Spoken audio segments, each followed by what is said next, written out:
Eastside OG, and Blue Dream. Other than that, I'm doing my own seed. But the Blue Dream, about that Cadillac Rainbows. Okay, so the mom, I call it house cat genetics because they've been developed indoor for so many generations. So like it got stressed out and went into bud early. It's got like calcium, potassium issues. But its offspring, that's the mom of these over here. I took clones off. So these were planted from a solo cup. They're budding on time, earlier than most genetics, but they didn't get the stress reaction that mom did. So it's been a interesting discovery project. Cadillac Rainbows is a popular one here in Michigan this year, but it seems to it's just sensitive outdoors. Whereas like the Chicha Stash, this one here, it just wants to grow tall, wants to grow big colas. It's got its own, attitude. Yeah, your growing season's super short, isn't it? So short. You're like a May few 1st. months. zip code looks like June 1st to October 1st, pretty much. Yeah. This one's Mack Truck. Been pretty good. It's got some potassium. A lot of strains will show this potassium calcium deficiency just when you're getting high humidity at night. So it's like no matter what you feed it, it's just the humidity's too high. And that is why I'm trying to acclimate genetics for the lake effect climate. We get, foggy nights, which, if a strain is sensitive to mildew, you're more likely to get mildew. But some genetics develop more pectin in their chloroplast, the mitochondria, and it prevents powdery mildew from seeping in and establishing a foothold. And a lot of that's just genetic traits and nutrient availability. That's why the breeding project, we want to acclimate genetics through epigenetic wisdom, just adaptations to a new environment. You're up in Michigan. Are you over in the Detroit area? Yeah, about an hour north. Yeah, the soil was great around there, man. Oh, yeah, it's farmland up here. Corn, soybean, wheat, beets, sugar beets. That's the main crops around here. It's hot. It's very clay dominant. Everywhere, too. Clay dominant, higher alkaline, prevailing west winds. But like, if we talk about the sun changing, like I don't get a sunburn here. I'll get it like a little peeling in May when I come out, all lily white from the winter. But then like I don't even get sunburns here. Sunburn. Weird. We got Bees Balm, Dahlia, Calendula, Jerusalem Gold, Tiger's Eye, Purple Basil, Spearmint, Peppermint, Basil, Citronella, Mullein, Burdock, Queen Anne's Lace. Companion planting ideas. No. Wild geranium seems to be a good natural pest. Bugs don't like it, so I don't ever have bug problems out here. Did you put the Queen Anne's lace in? No, it just kind of grows natural. Yeah. I just don't weed whack it. Yeah, that's why it's bigger. Oh, here's one. See how this branch We were is trying creepy? to, I don't know if you know, but we planted geraniums here as companion plants in a few places, and I'm not sure what pest ate them, but either like a big pest ate our geraniums, so we had to come up with companion plants that weren't so yummy to deer or something. Mm-hmm. Yeah, it's, moonflower, these Dantura selenesis make a good, beautiful flower too, but they have a weird, alluring, toxic smell. Something always eats the leaves, but when I have them next to cannabis, I don't ever have a problem with them. I really have bug problems anyways. Like when it's outside, nature just kind of balances itself. Like growing inside, you're worried about pH. You're worried about, you are God indoor growing. Like out here, you just put it in God's hands. It just, mostly works out. You just come along at the end and pick what's good. How much watering do you have to do? Well, I'd say I use my 300-gallon. I have gutters on the barn. I can collect up to about 1,100 gallons of water at a time. And as long as, if it's a drought in the rain, I'd say 300 gallons every few days will keep up when it's not raining. about that. You know, the more you give it, I know. the better it always does. But like rains up there, sometimes, isn't it? if we get like, you know, a 2-week drought, I'm just kind of giving them enough to keep them happy. A 2-week you know. drought. People hear that and they're like, "That's not a drought." Yeah, I know. Yeah. It is in growing season. Yeah. But yeah, that's what I always told people because I never understood people talking about, "Oh, we got to water this over here so much." It's like, man, where I'm from, if it didn't rain this week, it's going to rain twice next week. Mm-hmm. Yeah. It hasn't rained here for so long. Thank goodness. It's not going to rain for a while. Thank goodness. Yeah, that's why y'all have a better climate for more genetics. Like, You guys here, have enough rain.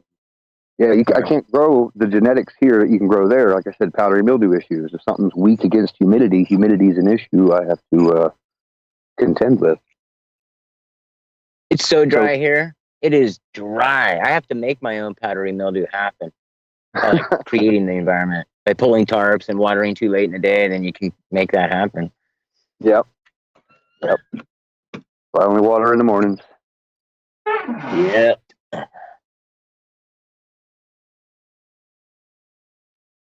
But yeah, how's your stuff doing this year, Darrell? What genetics are you running? Oh yeah, you were mentioning that Mac truck. What's that? Miracle Alien cookies? Ooh. I've heard of that one. Is that like a Mac 1 cross? Yeah, it is Mac 1, yes. I wasn't sure of Alien it. cookies. We like aliens. I got one called Atomic Collider that I'm not so flat of a strain for Flat Earth Farms, but not necessarily an atomist anymore myself. But we got the Atomic Collider. It's mixed with ice cream cake one, I think. It's sherbet cream pie. Or it's mixed with the Descendant. It becomes a Midnight Funk with the sherbet cream pie. I got a good selection this year. Stoked. Right from the nursery I wanted to get. I put the order in last November. And the genetics are on point. Big difference than the ones I had last year. Sometimes it's a crapshoot unless you pre-order. I was going to say you had issues with your nursery 2 years ago, didn't you? Or something? Oh, yeah. There's issues. I lost a lot of clones this year. Like, we lost a lot. But we ended up, in fact, today is a big day on farm. There's all these days that happen, and today is one of them. Today is the day that we replanted our very last bed. We're out of plants. That's awesome. What? That's awesome, man. Yeah, everything's been harvested once, and everything's been replanted. And a third of that is way into flowering. We've been pulling tarps on about a third of that. And the rest is kind of on the regular schedule, like Lee's crop. And then some of it, a bunch of it, I'm still lighting. I don't want it to flip yet. However, planned ahead, this year, we're so lucky we got 7-week strains for this end. So I can afford to continue the light cycle longer. And it'll still finish right at the beginning of October. Nice. So in terms of genetics this year, shoot, I'm stoked. Really stoked. There's a few I'm not going to do again, but got to preview some new ones that I definitely want to do next year. It's nice. Grateful. That is awesome, man. That is awesome, man. I love like the way you're doing it, like, you know, with light deprivation and hoop houses and help, and that seems like a great way to do it. Yeah, that's the difference, man. Expanding just requires way more hands on deck at the right times, like, and then that's a lot. Like this year, oh God, I don't speak enough Spanish. We had problem after problem just due to just inconsistency of like, you got it, you understand? Okay, and then no, You not don't okay. Okay means I don't know. You please explain it more is really what I figured out. So we had so many goof ups, so many, like the worst kind of goof ups all year consistently that I've ever had. And we're still doing okay. It's not easy. It's hard to be. I'm a shitty boss. appreciate Me it. too. That's something I've noticed. Yeah. It's like I don't like nobody telling me what to do. That's why I chose this life. So it's like I'm not really good at giving directions. Like, don't you know what to do? Go do it. Yeah, you hope it's that way. Yeah, go do that, and then you go and check, and it's like, what the fuck? How did that happen? It's assessing someone's knowledge level. You know, it's like, okay, have they ever grown a tomato plant? Have they grown, aloe? Have they, do they understand? Yeah, sometimes, man, it's frustrating. Yeah. It's like, I'm paying you money. I need this done right. Yeah, you always overestimate someone's experience when it happens. Seems like that's what I do. And then if I don't, I feel like I'm explaining things too much. Like there's this limit. There's this fine line, I guess. That's why I'm hiring help, so they can do this while I'm over here doing this other thing. If I have to babysit, well, I might as well do it myself. Guys, it's easy. What you do is you slow down and talk louder. Do you understand? And then you got it. Okay. Si hablo poquito español, ¿dónde está aquí? Mota es bueno. Ándale. Okay. We started off with 4 helpers that had never done it before, just completely new to the industry. So, and then that turned into getting like 5 new replacements that were veterans that were going to come back anyway from the past. But yeah, saved the day. And then right then, I got the sciatica issue where it was like a mental challenge because I was literally pointing, asking people to pick things up for me that I could easily just go and pick it up. No, can't pick anything up. I couldn't pick anything up for like 4 weeks. It was crazy. So hard to not like. And call me next time. Your knees just so I can tell you, buckle, pick that up, put No. it down over there. Now pick that up, put that down over there. I have sciatica issues, man. Like, there's positions you can lay in. Like, it's kind of like, junior yoga stuff, but like it works. Just like, it's taking pressure off a nerve. A sciatic nerve is a compression of a nerve in the hip area. And like it'll like immobilize you until you can take pressure off that nerve. You're not going to get relief. So like there's positions you can lay in that will alleviate the pressure. Yep, I've been going to a physical therapist for about a week and a half, maybe 2 weeks for it. So yeah, man, it gets you down without a doubt. I'm my own chiropractor. It's all about just relaxing the right muscles, twisting and turning the right way. I don't know if y'all heard that one. Felt that one, dude. Yeah, it's always a good one. You can open your mouth and close your mouth a little bit and change the tone of the pops because it's just vibrating up through your whole fucking body. Yes. All my knuckles. They say it gives you arthritis when you're old. I'm like, I already got it. Why do it? It fucking hurts. Yeah, my hands are fucked. My wrist is fucked. I've been popping my knuckles my whole life. No arthritis. Me too. Yeah. And I got arthritis. Just normal aches and pains, Yeah, I got If you rub enough THC oil on your hands for arthritis, then your hands just get stoned. Yes. And it's all good. If you rub Epsom salt and olive oil on your knuckles, they will immediately become greasier and saltier. You can forget about all that. Yep, trying to not fuck up your shirt or whatever. Yep, you'll take your mind right off all that. Oh, here comes the cat. No, not right now. Yeah. Now you have furry palms. And I'm not even a teenager anymore. I do need to pause just one moment to give a shout out to our buddy Rico, who's feeling under the weather himself. Yes, the very same. Oh. He's sick and laying down, curled up under a sheet with the cold sweats. Oh, if it's what I think, it's bitch misery. Yeah, maybe space weather. I haven't checked it today, man. My headache was so bad today, I stayed in bed after I told Josh and him I wasn't coming. I stayed in bed till I got up for a while and I went back because it just wouldn't stop hurting. Yeah, I couldn't even sit in front of a screen. It was killing me. That's horrible. So I figured it had to be the space weather or something, but maybe not. Maybe they're beaming us, man. They could be beaming us.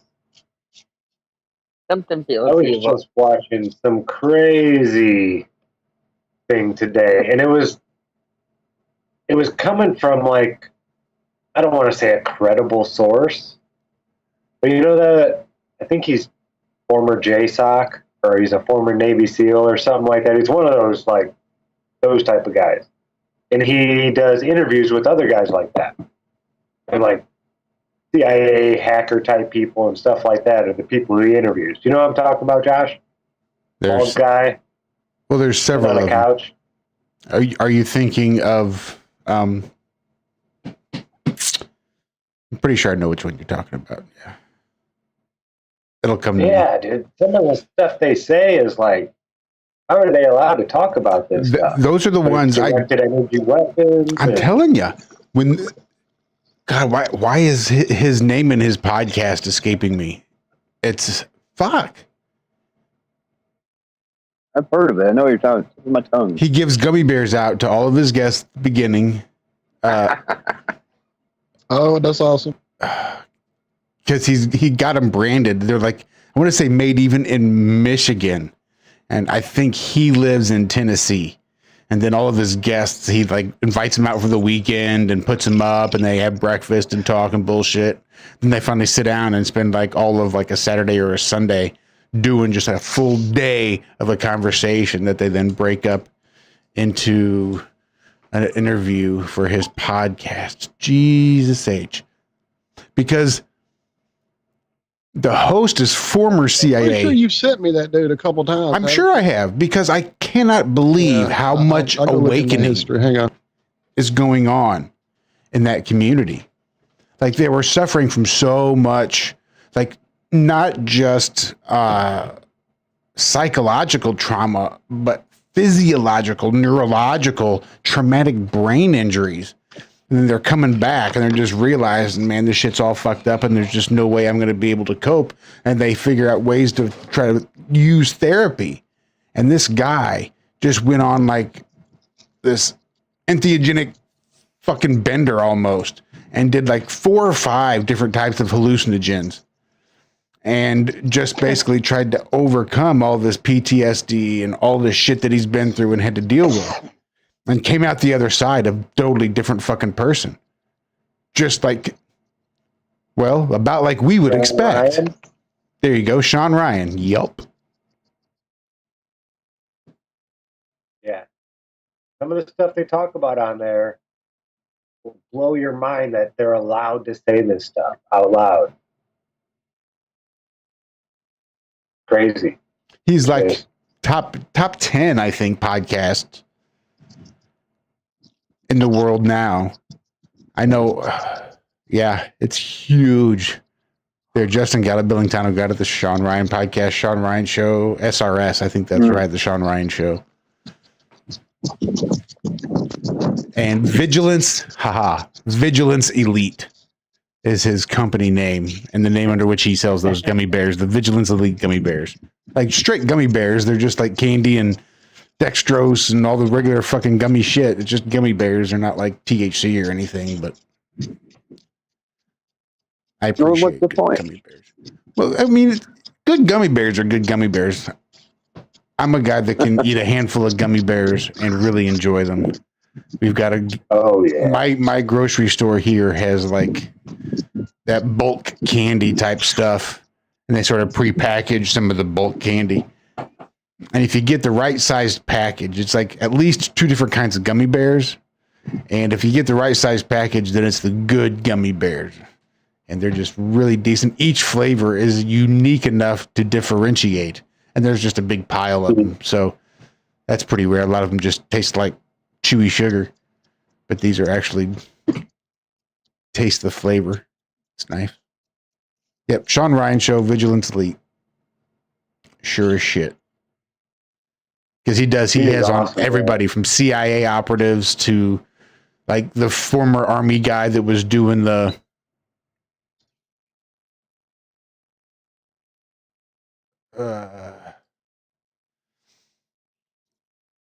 Jesus Christ. What am I trying to say?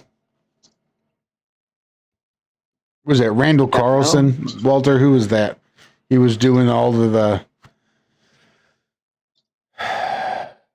out of body experience type of astral projection type stuff for the Army. Sounds right. Randall Tarek. Carlson, I think was his last name. I think that's right. No, not Randall. There's a Randall Carlson that's like fake geologist. I don't know who Randall Carlson is. Yeah, I don't know who Yeah, that I don't guy think is. I've ever heard of him. Maybe I'll have to look it I up. don't know. I'd have to see his face. I'm horrible with names. Mm-hmm. Why is that? What is it about name? Damn it. He had on recently one of the best interviews I'd heard in a long time with Jim Caviezel. And it was a really good interview. Like, you just got to know Jim Caviezel a lot better. And he seemed like a real stand-up decent guy. A little weird, a little out there, but just overall pretty decent guy. That's why I appreciate Sean Ryan's interviews. Because he did just the amount of research he does before he takes on a role. And then the conversation about him taking on Passion of the Christ and all that stuff. Just really good stuff. I guess they're getting ready to come out with the sequel. How do you make a sequel to that? Day 4. That's what it is, basically, the day after the resurrection. They're going to string that out for another 90 minutes. Oh, if I know Mel, it's probably going to be about 180.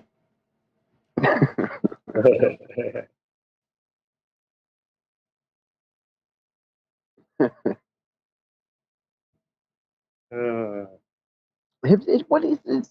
Is there still good movies being made? I don't know. No. Nope. Every time I hear about a movie being made, it's just a sequel or a rehash or some other nod to another movie that's already been made. Some which were good and don't need to be remade, others which were shitty and shouldn't have been made at all. So, no, I think it's all just... stories. Yep. That's what I heard. Toy Story 6 or some shit coming out. Like, do we need another motherfucking Toy Story movie? No. Woody goes to college. Right. Woody decomposes. More symbology. No, people still pay for it. I guess that's why they keep doing it. Well, I think it's all part of the spell, too. I think whatever recent big spell they put out there that helped make everybody so scared, and it's keeping everybody sort of locked in this fear. I think that the movies and the TV shows sort of help perpetuate those spells and that fear and all that nasty, stupid shit that keeps people from using the discernment and thinking for themselves. Or just people just don't know what else to do with their time. Or they're just a bunch of goyim that need to have their money siphoned off of them by the Hollywood elite. D, all of the above.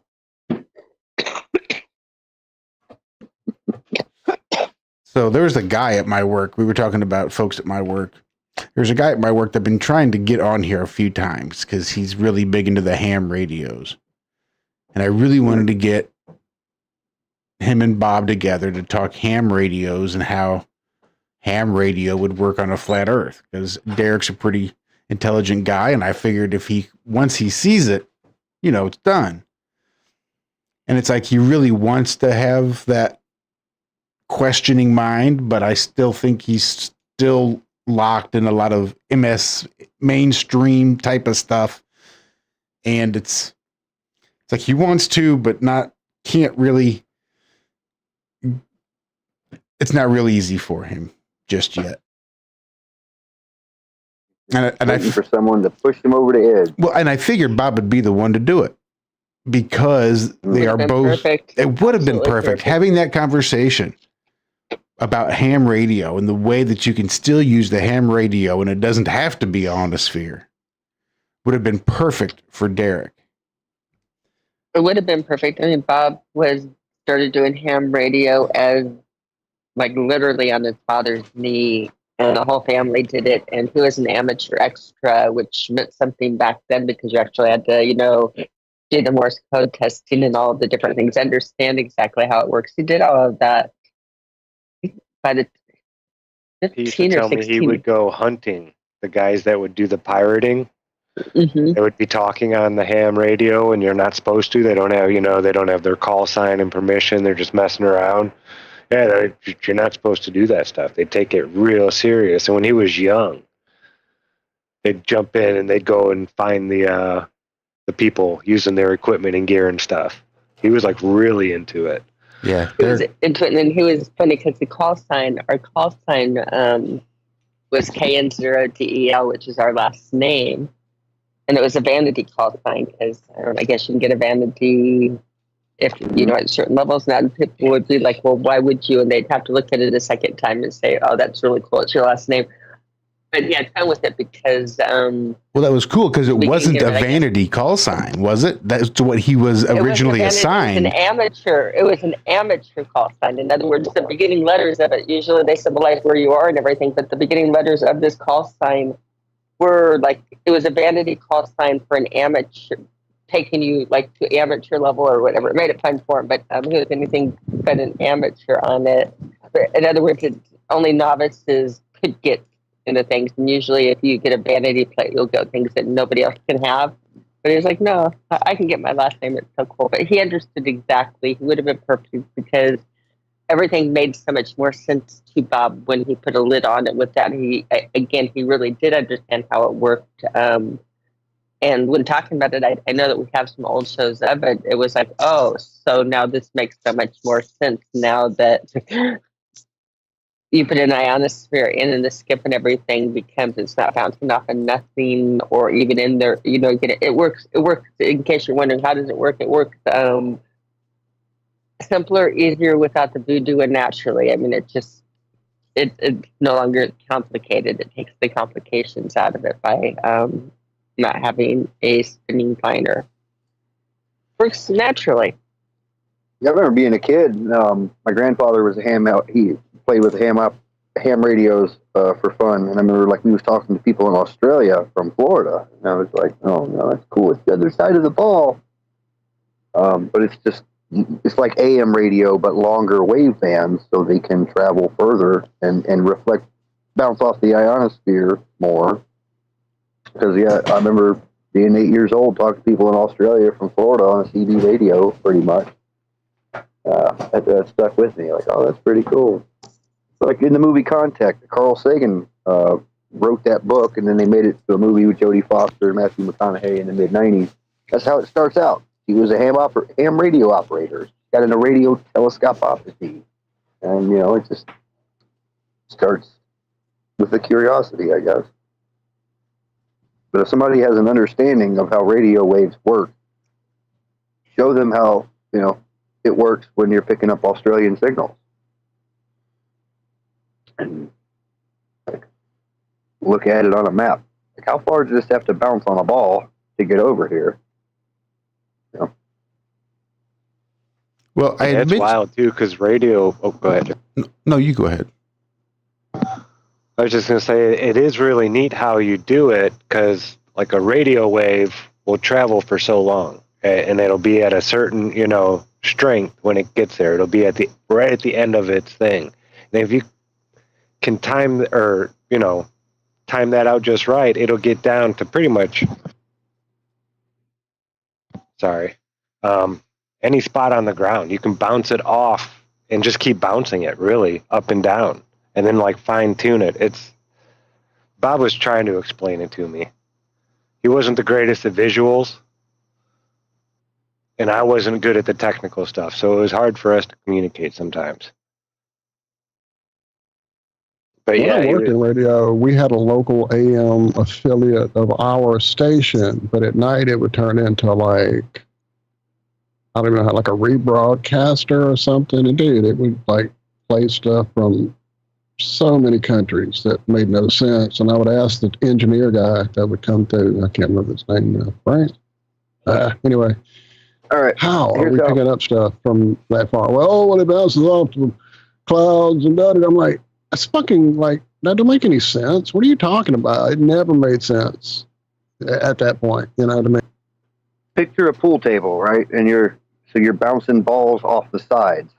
That's your magnitude of the oscillation of the frequency. So by adjusting the magnitude, you adjust where those bounces land. So that's how you adjust where the bouncing is, by adjusting the magnitude. So you're dialing in where your artillery shell lands based on the gunpowder in it. You're thinking about the magnitude of a frequency broadcast. By dialing down the magnitude, you're adjusting where the bounces land.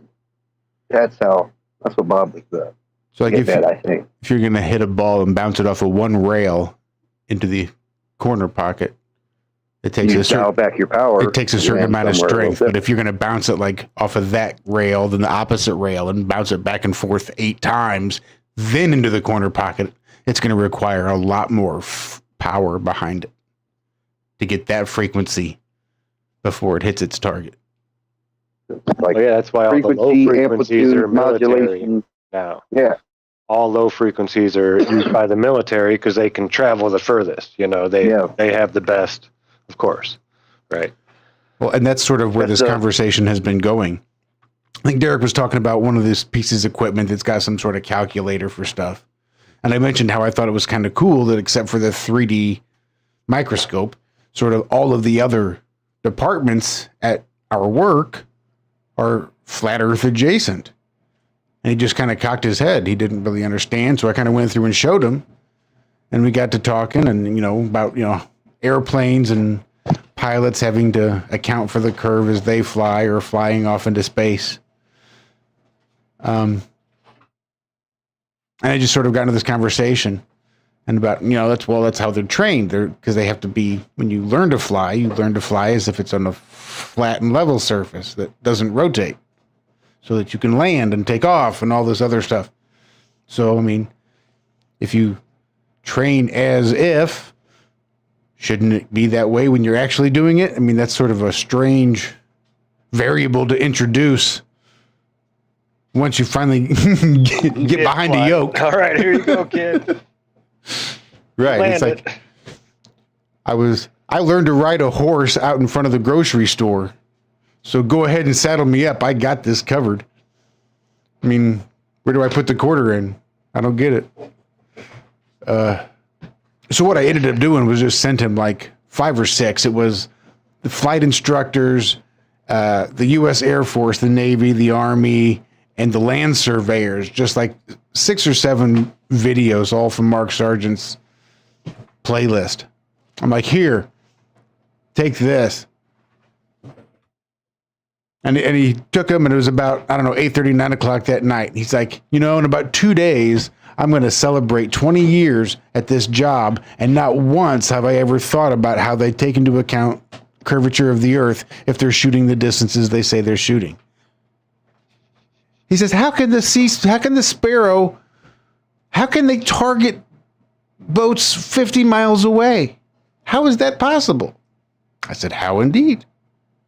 So we were just talking about how many flat earthers are at my work. I'm pretty sure I'm in the midst of finally breaking through to the point where he can get it and understand exactly what it is I was trying to lay down for him earlier, 5 years ago or whatever it was. But nope, I think Derek's finally starting to get it. Like the people that like Darrell and Lee doing it, some seeds are just tough and take a long time to sprout. The hard nuts, or however, what is it? The crack that dormant. They're dormant seeds. But look at that. But they grow. Water them enough and give them enough kindness. I think they grow. They say a dandelion seed could last for 7 years out in the wild, not just in a jar, but outside, getting rained on and everything, and they do it when they're ready. The moonflowers are like that. Like anywhere I turn over the soil, there's probably been seeds there 15, 20 years. As soon as you turn it over, they start coming up again. And I was going to say, too, in the garden, that's a special one. Like it ties into Vedic herbs. The goddess Shiva would pair Datura with cannabis. That's why I thought, well, maybe I'll try growing them together. They seem like they're good companion plants if you give them good spacing. They just seem to go well together. And they go out in the wild, they do it. Yep. But if it's really prickly conditions, they can be out in the desert and prickly conditions. They can probably be out there 100 years and still not sprout if you're prickly enough to them. So, yeah, and throw some kindness. It's hard sometimes. Throw some kindness people's way, and when teaching them, easier to learn that way. That's an interesting thing in gardening, you know. Mm-hmm. You know, which seeds are going to sprout, which ones are going to be good. You know, it's, you don't know until you know. Anybody that's been gardening, planting, houseplants, anybody knows that if you're kind and talk to plants or whatever, they do respond and grow more than ones that get ignored or ones that you're picking on. I mean, there's been so many experiments, let alone, again, the deep work that's done to it, where, you know, where they put the EKGs on the plants and even check other emotions. But anybody can tell you that they're going to grow nicer if you're nice, if they're wanted. Oh yeah, yeah. Don't go around to plants when you're sad. You know, when I was growing indoors a lot. Yeah, like I couldn't figure out what was wrong with the crop. It wasn't the crop; it was me. I'm just depressed.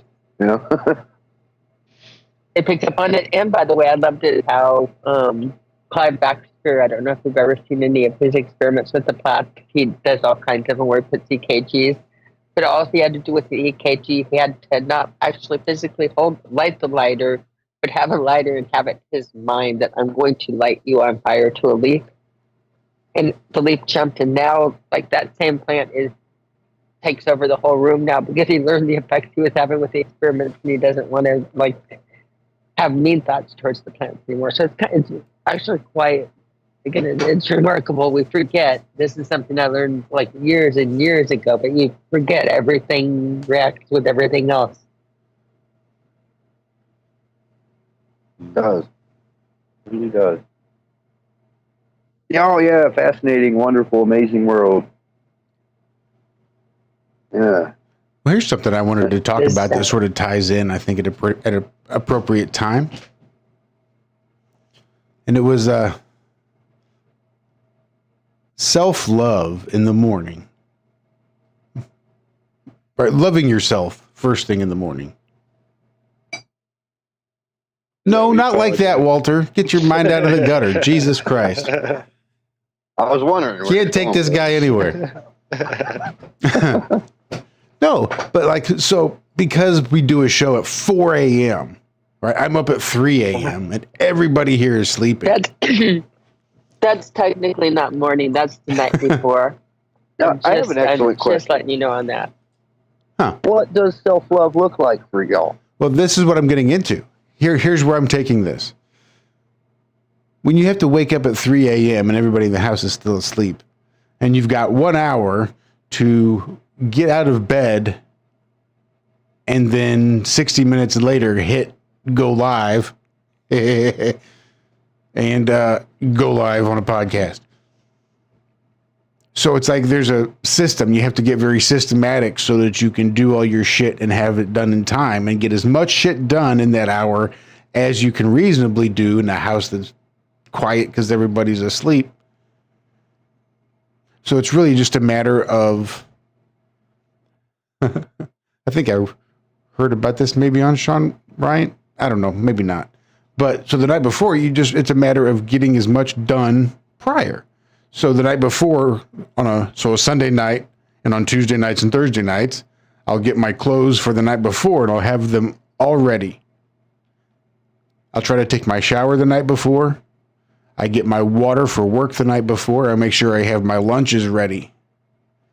I just make sure all my shit's good. This is all good, but it doesn't work like that if you're a girl, because even though you get your clothes ready the night before, change your mind?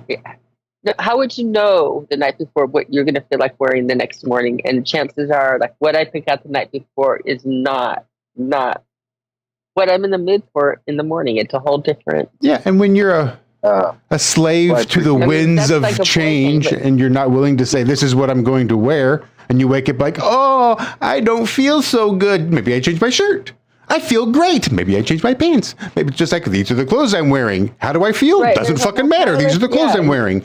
Yeah, I guess we are kind of So you different. put them on there, you're like, I didn't feel like shit, so you take those off, try something else on, try something. It was like, I just had made a amount of clothes where I shouldn't have even like done that to myself the night before. I should have just known that like when I wake up in the morning, I'll know what the vibe is. And look, I don't know what men get. And so like, what the fuck was I thinking last night? It's adorable. I talk a big game, but I got a closet full of clothes. Because Nico's in the closet. I got a closet full of shoes, right?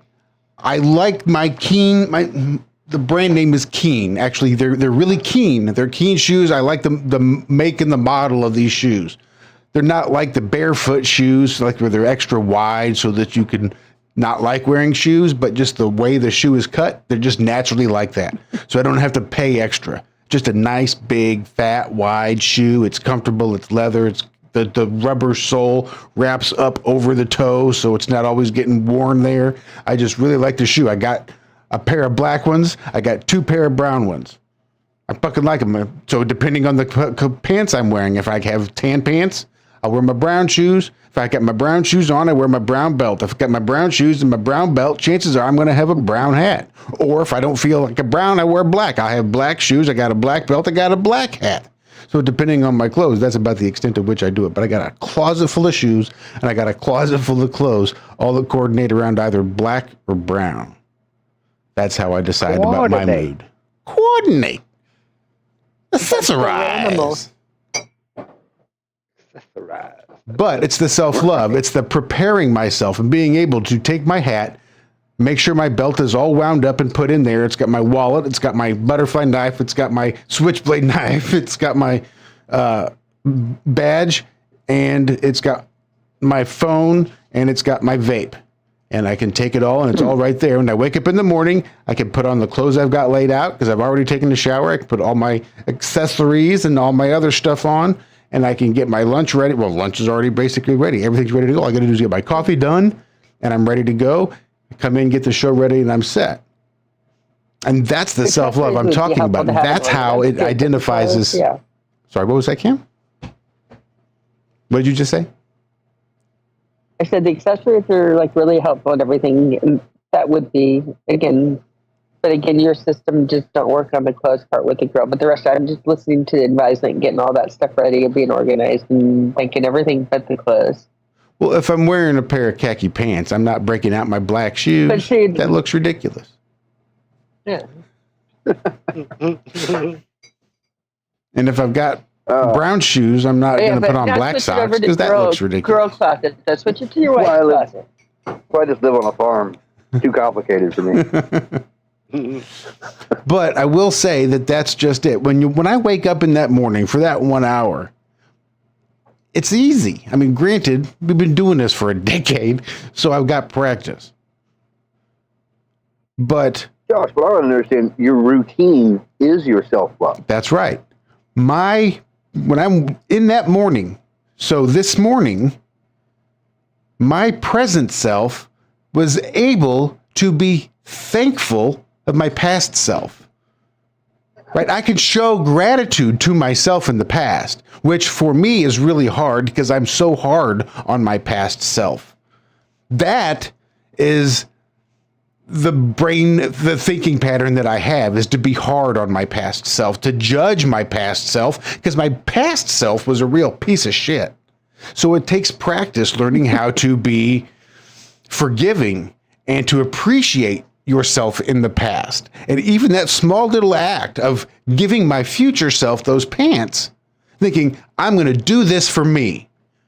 For Josh, I'm going to give Josh his pants. I'm going to give Josh his clothes. I'm going to get Josh so set up because I care about future Josh enough to do that. And future Josh, when he gets it, thanks past Josh for doing it, because now his morning is fucking set. And it's this sort of thinking that has really helped me with my, I guess, sort of the way I see myself, because I do suffer from low self-esteem and things like that in the past. And these are just little ways of breaking that pattern of thinking and learning how to not just forgive a Josh in the past, but be able to be appreciative of the decisions that past Josh has made. Because that's not a thing I can say very often. There's not many past Josh where I could say, damn, he made some smart choices, that past Josh. But that one is, last night's that past Josh, I really appreciate the shit out of him because this morning was a fucking breeze. So that's just my little story about self-love in the morning. How's everybody else do self-love? With Kentucky jelly. Yeah, it's me like, sometimes I hear them say the joint call for the show in the morning, and I'm bad. My self-love is just to go back to sleep. I go back under the comforter, go back to sleep. It's like, oh my God, it feels so good. It's snuggly. It's 4:30 in the morning, but I still have a few more hours. So that's my self-love. I don't know how the discipline to actually get up and do it. That's like remarkable. I used to when I was younger, and with your arthritis, I don't know how you do it, Walt. Because that's like when you get in that morning hours, like the most comfort sleep part before, and it's so hard to pull out of it. Yeah, no, I don't have arthritis. That's what I said earlier. I've been cracking my knuckles for years, and I don't have any problems with arthritis. Again, it keeps the arthritis away. That's it. Knock on wood. I think my self-love. Go ahead. Is helping people who can't, like my neighbors and stuff like that.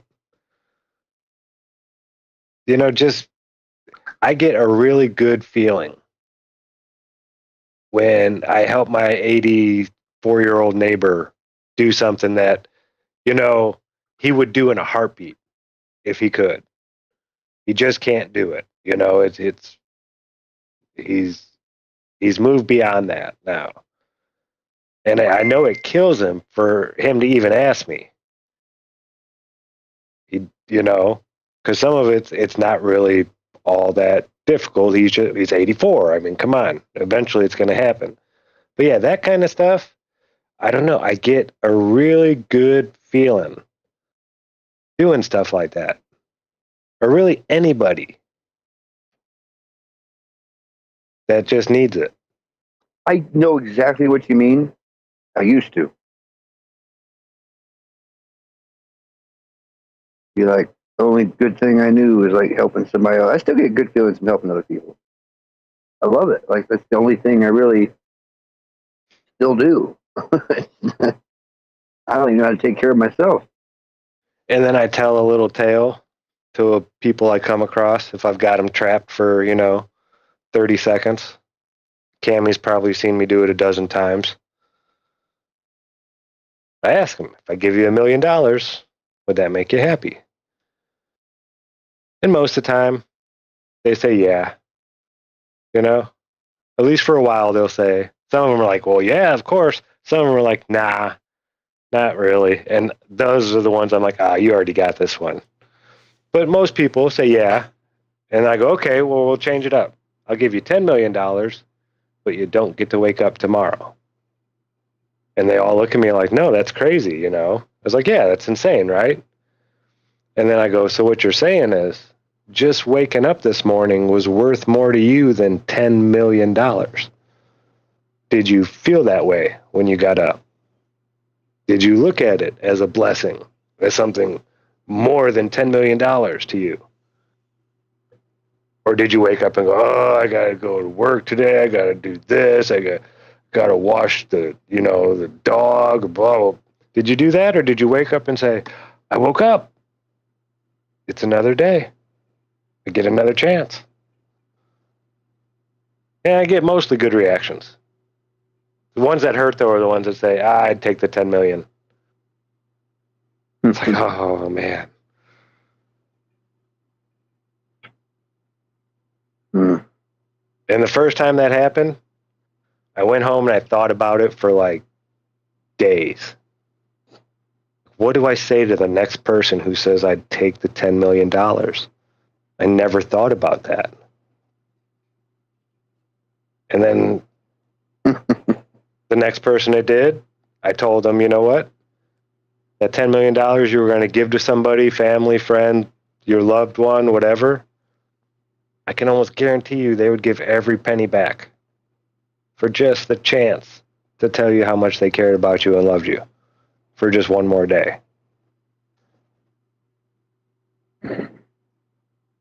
Yeah, that makes me feel good. I get a lot of good reactions out of that. That's one of the ways I love myself, by sharing that little message with people.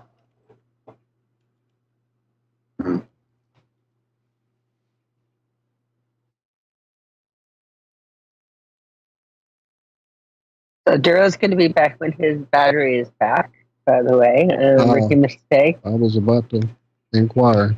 Major recruit mistake, by the way, when you are on the show and on your phone, that it does seem to drain the battery more quickly. Speaking of which, I don't even have mine plugged in. Yeah, you were down to like 30% we too. have somebody in the chat, Bob Tilly, who finds it, what was it? He found it like strange. He was amazed that folks think the Earth is flat in 2024. Well, don't be stupid, Bob, because I thought the Earth was flat 10 years ago. It's like Why is it that strange? It's not that strange. You would pretty much assume it was flat unless you were programmed otherwise. And if you take away the programming and look at, again, engineering, common sense, and facts, and physics and such, look into it. Just look into it. Don't judge, but look into it.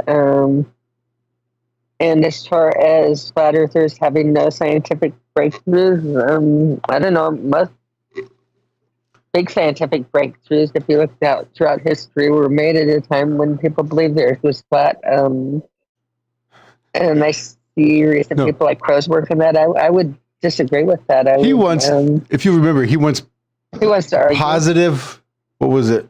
He wanted to troll. Positive contributions to science. I mean, he forgot to capitalize the S. But he wanted positive contributions to science, is what Bob was looking for. Let's see. We haven't come up with any pharmacy products, so I guess that's the negative count on our part. We don't have cars that catch on fire when you charge them in our science department over here. So yeah, I guess we're really falling behind. What about those rockets that blow up all the fucking time? Yeah, I guess we better get on the fucking ball. I'm all for limiting science as to... When are we going back to the moon again? Because so far...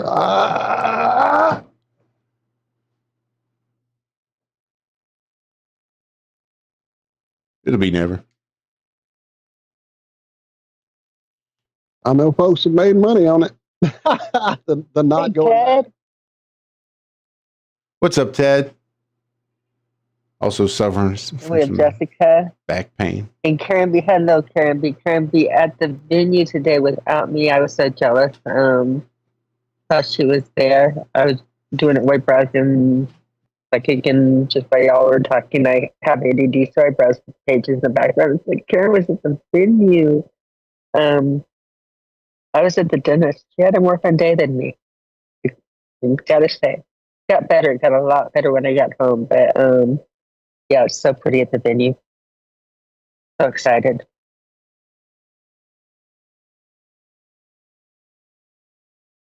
Lord Racer, there's a major shift happening now. Yeah, there is a major shift. I don't know what, like in the stars or with something, but a lot of stuff going down. People are emotional and doing different stuff. So I don't know. I'm picking it up all around. It's just in the air everywhere. It's in the air. I've never seen, at least this country here, so political. I mean, even when Reagan was around and stuff like that, the people weren't crazy, like acting towards each other. You know, you could live amongst each other and not like snarl, and yeah, it's crazy. It's like we're always at a big giant football game now. I'm telling you, it's a spell that's been cast. Because it's not just politics. I mean, it's everything. And if you don't watch TV, and if you're not into politics, and you don't have to do, and you do nothing but pay attention to things that are flat Earth, you'll see it there too. there's as much division now as there's ever been, in my opinion. I mean, we've seen some highs and some lows as far as that shit's concerned, but it's pretty bad right now. I mean, there's some serious lines being drawn in this community that just beyond me. I don't know. Right. Yeah. I guess because of our own personal line drawings and things that occurred behind the scenes, I quit all that a long time ago. Like anytime and there's drama, I'm not going back. Like I don't give them there's another chance. Oh, well, that's the person I really cared about their stuff up to now. It's done for me. I don't engage it. That's just like the political thing. I couldn't even tell you any fucking thing about the political scene right now. I don't spend anything on that. Like not an iota. I hear it from Zack. I hear it from the show. That's where I hear it. I don't even know or care because it hasn't affected me because I don't let it in many, many years since, let me think.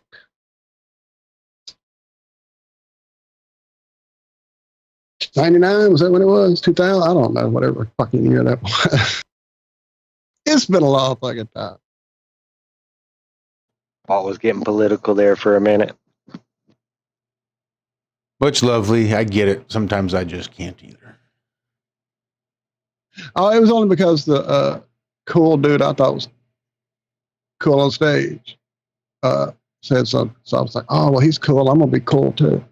And it wasn't cool at all. It was fucking atrocious. And I felt used and I never went back. Ever. Of course, I never did before that.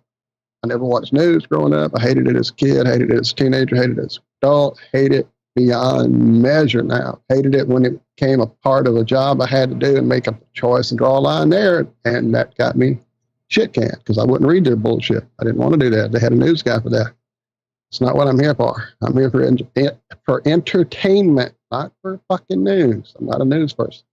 You decided to hire a guy who had a speech impediment. Not me. Anyway, that's history now, though.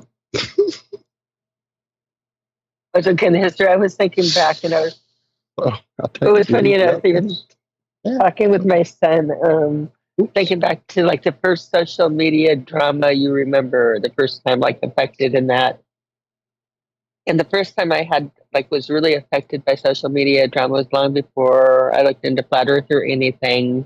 But it just kind of tells you how crazy and weird it is. It was just, again, on the personal things where I had a dog that got in an accident and wound up losing an eye. And I wanted to post that, people love me and your dog and this. You want to post the dog's okay and your send prayers and things like that. Well, the dog had been in an accident and they'd shaved half of it and, 100 stitches, probably not 100, but, it felt like it. And it was a little Shih Tzu and it wasn't, the best. It's not something I wanted to post. So I took a cute picture of my dog and I went to office and I took a clip art of a button and put it over the picture of the dog's eye and put it on there. I started some type of social media of how cruel I was to animals by putting a button on the dog, and it's like, no, it's not a real button. And that's not I didn't really do Animal that. I just cruelty. Cruelty to animal, and this one, it went out of control. With my family and different things. And it's like, are you guys all, no. So that's usually what a lot of the drama is misunderstandings about nothing. Sometimes there are things in there or different ways to look at it. And it's like, oh, I just looked at it that I didn't want to post gross or a surgical picture of my animal, especially then. But the one that the ice on it was pretty serious. So and people take that as, oh, you stitched the button over your dog's eye. How could you do that? So again, things get really silly and crazy for a reason. Now this was this is in the 80s. So the more things change, the more things stay the same. But give Bert a lot of the times what you're saying and how you read it and how you do it. Sometimes it's how people mean it. A lot of the times it's not. But a lot of the times, again, your mood will be what you're reading into things. I chose intentionally to read Bob's questions, not a troll, even though I think he is trolling, and give him a shot, though I'm pretty sure he's trolling. We get, yeah. Hey, Lowry. Yeah, that's cool. He can troll. We don't mind. We don't mind. I think we have many people that can handle it there in chat. What's up, Lowry? I saw you earlier. I think I said hey to everybody finally once I got Bender off the keyboard. He's been quite So many people there. Hi, Jessica. moody.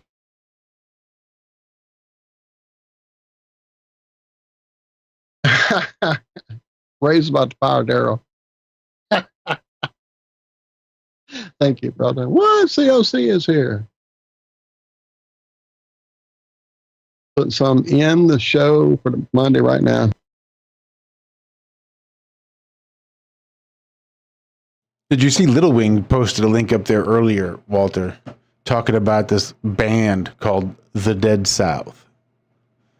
And The Dead South, I guess, when they go live on tour, they do a live stream of their sound check. And she dropped a link. He dropped a link. They dropped a link. I will go check it out. I'll have to go back up and get it. Of their live stream. So hit subscribe. That's real curious. Yeah, I played some Dead South. One, maybe two. I think I might have two. The second one maybe percolating somewhere in the lists, ready to boil up at some point. But nope, I like the Dead South. Mostly. Not all of it. Some of it's meh. But for the most part, I like the Dead South.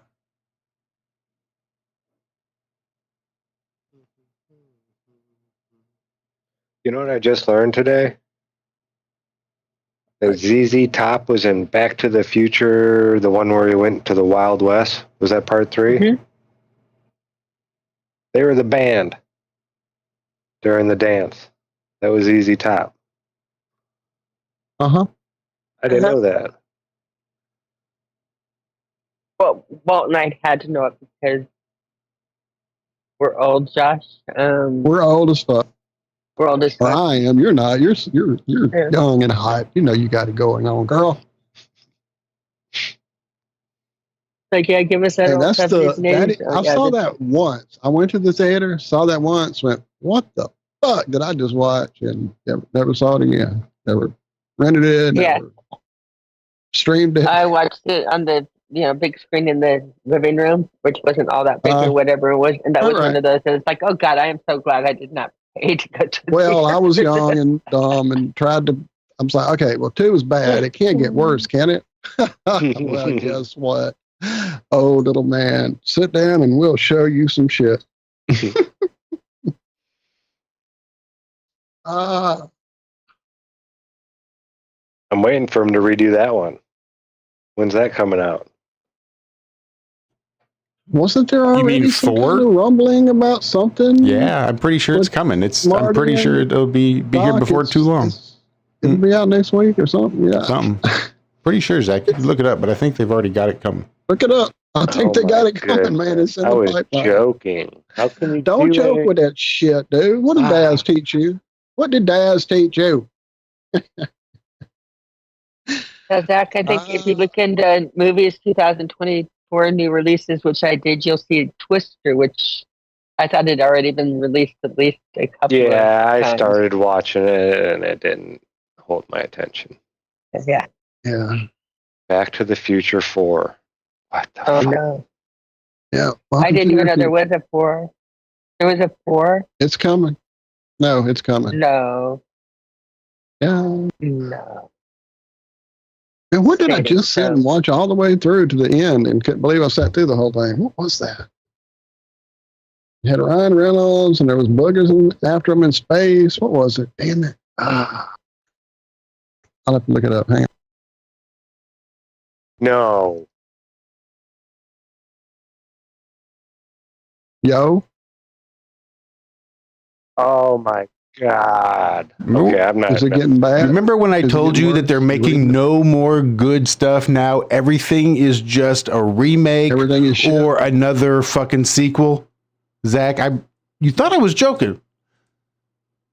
But either they don't need to remake it or it should have never been made in the first place, but they're going to make it anyway.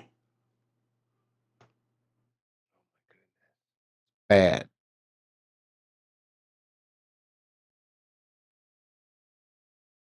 What up, Mike G? It's good to see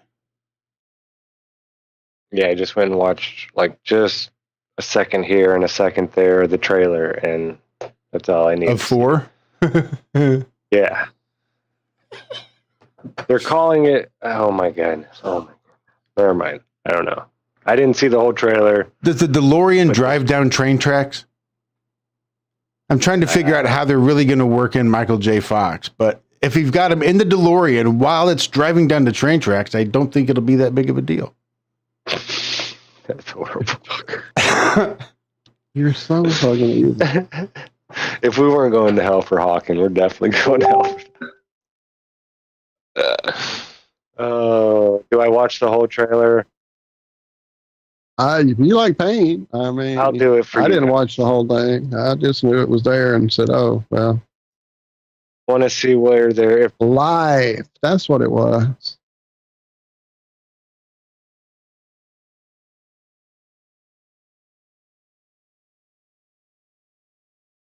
Oh, sure. Oh, I can't even say it. I'll have to tell you after the show, Josh. Only because Michael we J. know Fox what happened is to in it. you over at the Fox affiliate there. That's why I'm not going to say what I almost said. But I'm on the episode of Evil where they're looking into genetics. And I'm like, what the fuck? Michelle, go back. Go back. And she did. I'm like, you hear what she just told her? What the? Michelle, stop it. Let me talk to you for a minute. Dude, what the fuck? There's too much truth in that show. Too much. Way too much. And then Matheson walking around with his lizard eye just full on. Oh, this is a whatever condition. Yeah, lizard boy, whatever. Whatever. Oh, that looks horrible.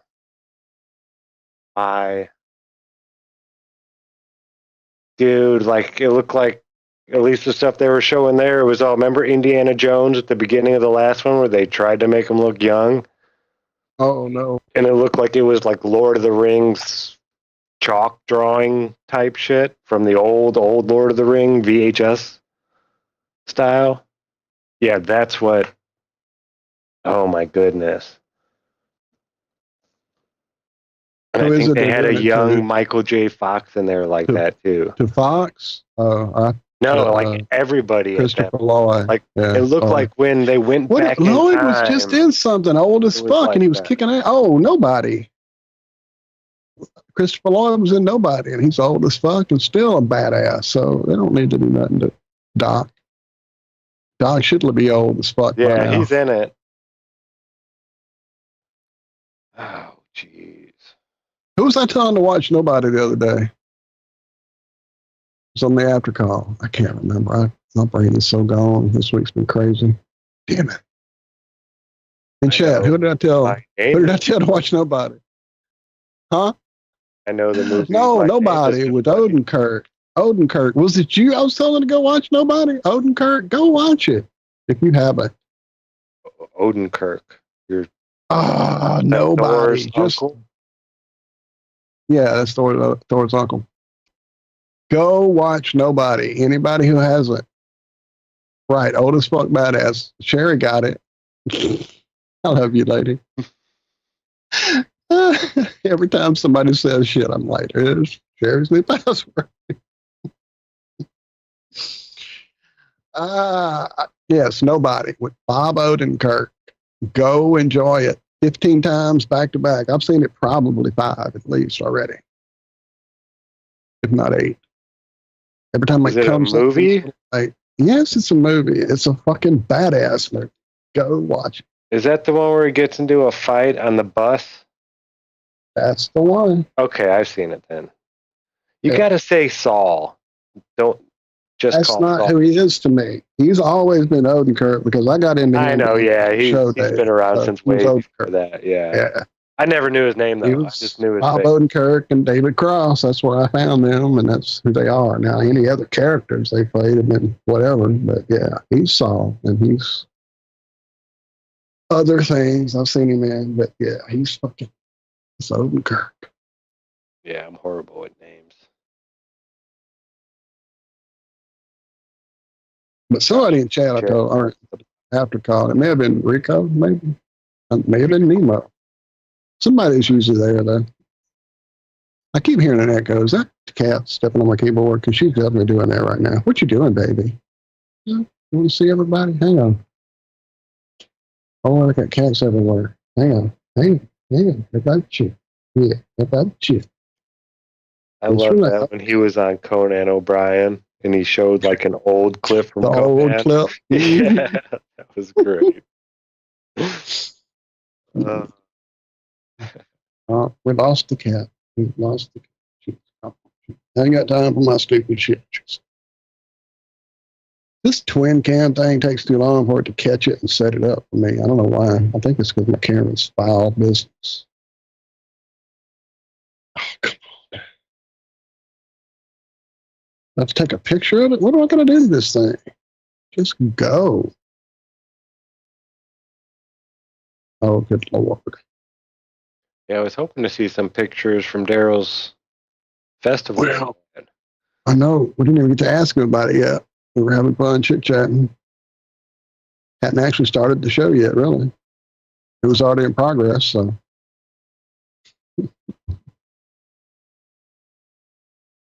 Is that going to work? Oh, Lord. Oh, excuse me. Oh, yeah, I hear Crumb is going to be moving out to the Carolinas.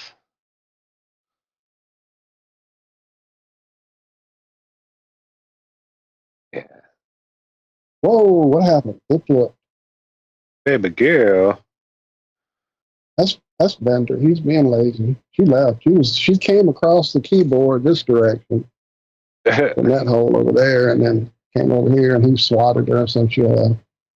Because he's a turd sometimes when he's asleep. You don't want to be bothered, huh? You don't want nobody to bug anybody. There's Darrell. What's up, brother? Shit. Still getting here. Can you hear me? That's cool. Yep. I hear you. I hear you and see you. So, shit, that's 2 for 2. I can hear you. Hey, man, I don't know if you can do it easy on a phone or whatever you're on, but your background is blurred, so we can't really see all the beautifulness of it all, unless you're trying to blur it so we don't, like, dox you or whatever. It's I got my filter set up for no. There you go. I know Zack does that too when he gets on his phone, but I don't know how to undo it, so I can't help you. I don't really know either. It's all good. You know, if you want to show us something, we'll figure it out. Hold it in front of your shirt, maybe it'll show it. Did you see the tour at all when I was walking around when you guys were talking? Yeah. Dude, I love your dog and the sprinkler. Oh, yeah. Yep. Okay, you guys saw. I think it's when you came back, it turned the filter on again. That's what happened. Maybe it's set to auto do it. I was holding my phone up. What? And it got too hot and it killed it. And then I had to wait. And then I came on. It was like no power. So I'm charging it still. But then I had to get different headphones that were charged. It's a whole story. Anyway. You made it. All right, twin channel going off. Oh, and I can see the chat this time.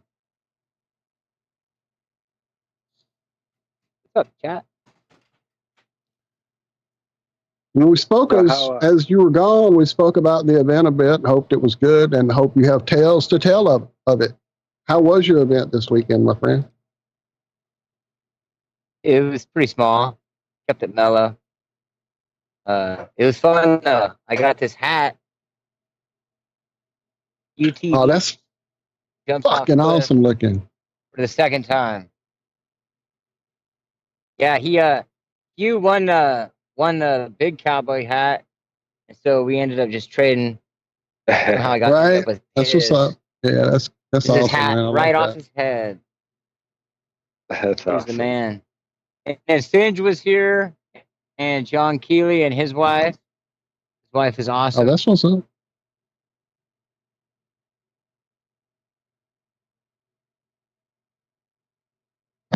Uh-oh. And we lost it. And that battery life wasn't that good. I thought mine was shit. Damn, dude. On the upgrade, man.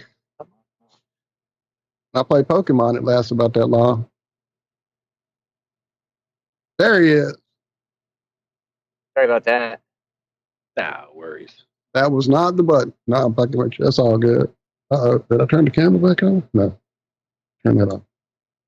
I want to make it out there sometime. Northern California is so beautiful. It's one of my favorite area.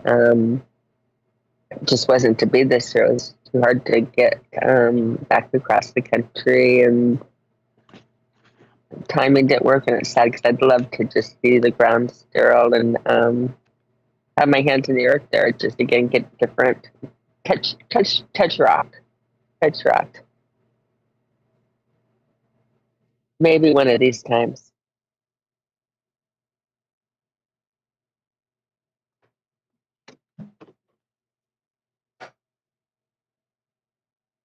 Oh man.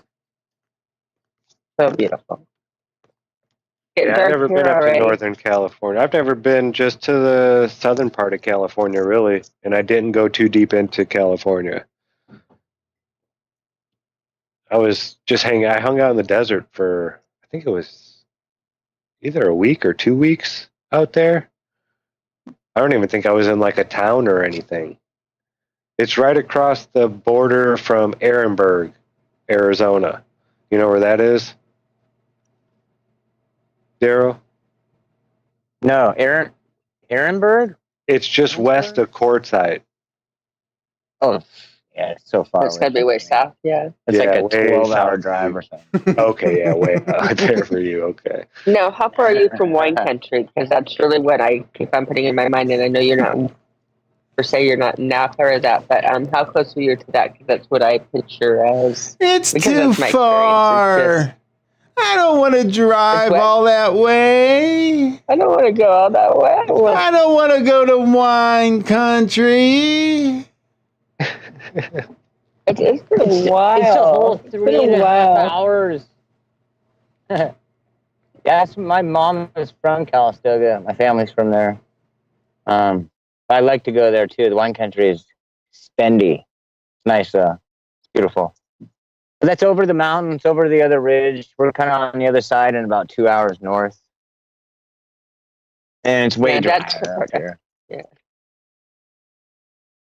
Because the part of California I really haven't been to. It looks pretty in pictures, so it is rare. I didn't know that either. Learning on the different things. Been to Washington. Been in Southern California, and I've been in wine country. But then I kind of have a San Francisco. I have laid over multiple times, but I don't think that counts. I don't think that counts at all. Even though they have made me spend the night we're there up in because of missed flights. Jefferson. Yeah. You got the state of Jefferson happening up here. Southern Oregon, Northern California. The county I'm in, Trinity County, is signed on. It goes all the way down to Colusa, to like what's that? Colusa County, I guess. And it might happen one day. We might be our own state. Be sweet. Really? That's awesome, brother. Jefferson. Fucking A. Yeah, they put it in right before World War II, I think it was. And then it was in front of Congress. They were preparing to vote or talking about it. And then Pearl Harbor happened. And then the story goes they never got it back to where it was. But there's bumper stickers and shirts and hoodies. And people talk about it all the time here. Jefferson, though, I don't know why they chose that. State of Jefferson. Not a good name. You think we might see something like that soon? Well, he was pimping.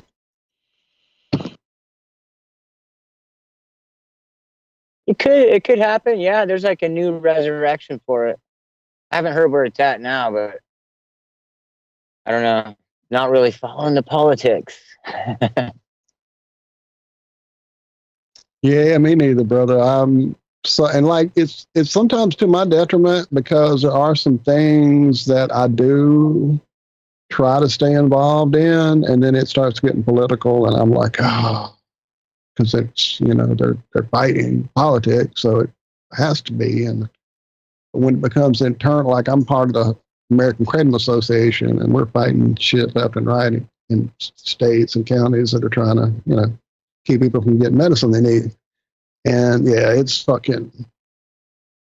It gets so much back, just like this, just like flat Earth, just like anything. People's got their own opinions and think they know how to do it, and so heads get to bumping, and this alpha and that omega and that beta, and it's the whole thing. That's everywhere though. So I just back out of that, and then find out shit got through or shit didn't pass or whatever, and it's like, see, I need to be more involved, but I don't.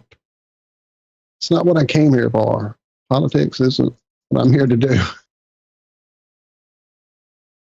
We tried that. And tried and tried and tried.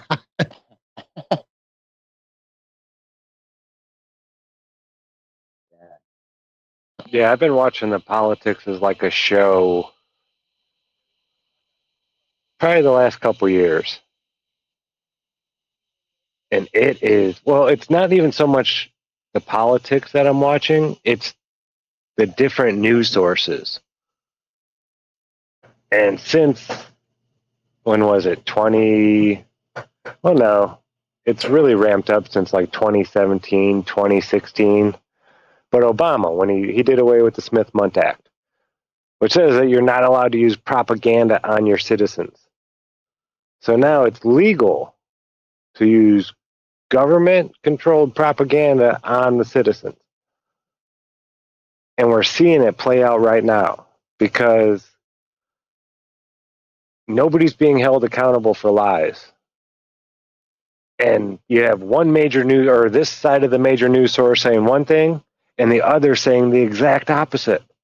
And neither of them are being, called out for the actual lie. It's not like put in stone. They've been arguing about shit for years now, 4 or 5 years, about whether the Hunter laptop that's just this Russian disinformation and this and that. And it's crazy how we see the news. The news used to just be the news, right? They all said the same exact stuff. It was just the news. Now it's like the exact opposite. And we're seeing that happen like amongst the people now. It's caused a huge rift, for people that are into politics. Yeah, it's crazy. It's just, I've never seen it get like this. And I think that's what the major thing about it is that they're not all telling the same story anymore. It's more of a, our side is like this and their side is like this. And then vice versa. I think that's where a lot of everything is stemming from. Because I know even if you don't pay attention to politics, just the stress you feel from the people around you that might, or the stress they're feeling from somebody else in their family they're worried about, or this or that. And yeah, it's just, there's a lot of tension in the air right now. It's crazy.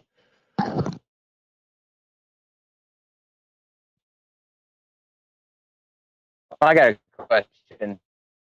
I don't really pay much attention to, but this one's got me, and it makes me wonder are the normies seeing the same shit that we are? Like, the dude had his ear shot, and now he doesn't have his ear shot, and it's like it doesn't matter. What's up with that? He's a fast healer. Most 80-year-olds. Even the normie, though. No, the normies. I'm listening to most 80-year-olds I know are walking around with like 4 or 5 Band-Aids on their arm and 3 or 4 on their neck because they bumped against the fucking bedclothes too hard, but his ear healed up right off. Sorry, I'm annoyed with it too. Yep, fast healer. No, they're buying everything. I haven't seen a whole lot of challenge on the normies. Oh no, it's crazy. It's just, again, you watch and you. I stopped looking, things, but again, if only more people would. If only more people would.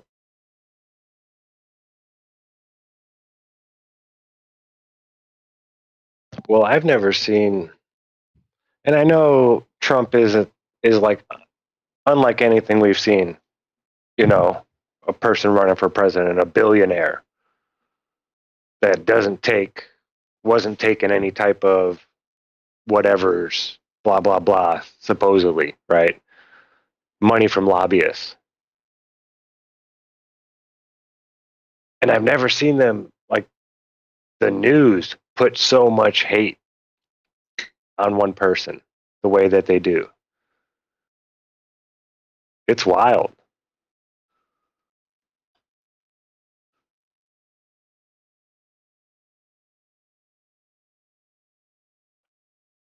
But now you kind of get it. How just because we have these freedoms, you know, we're Americans, we have the right to do all these certain things.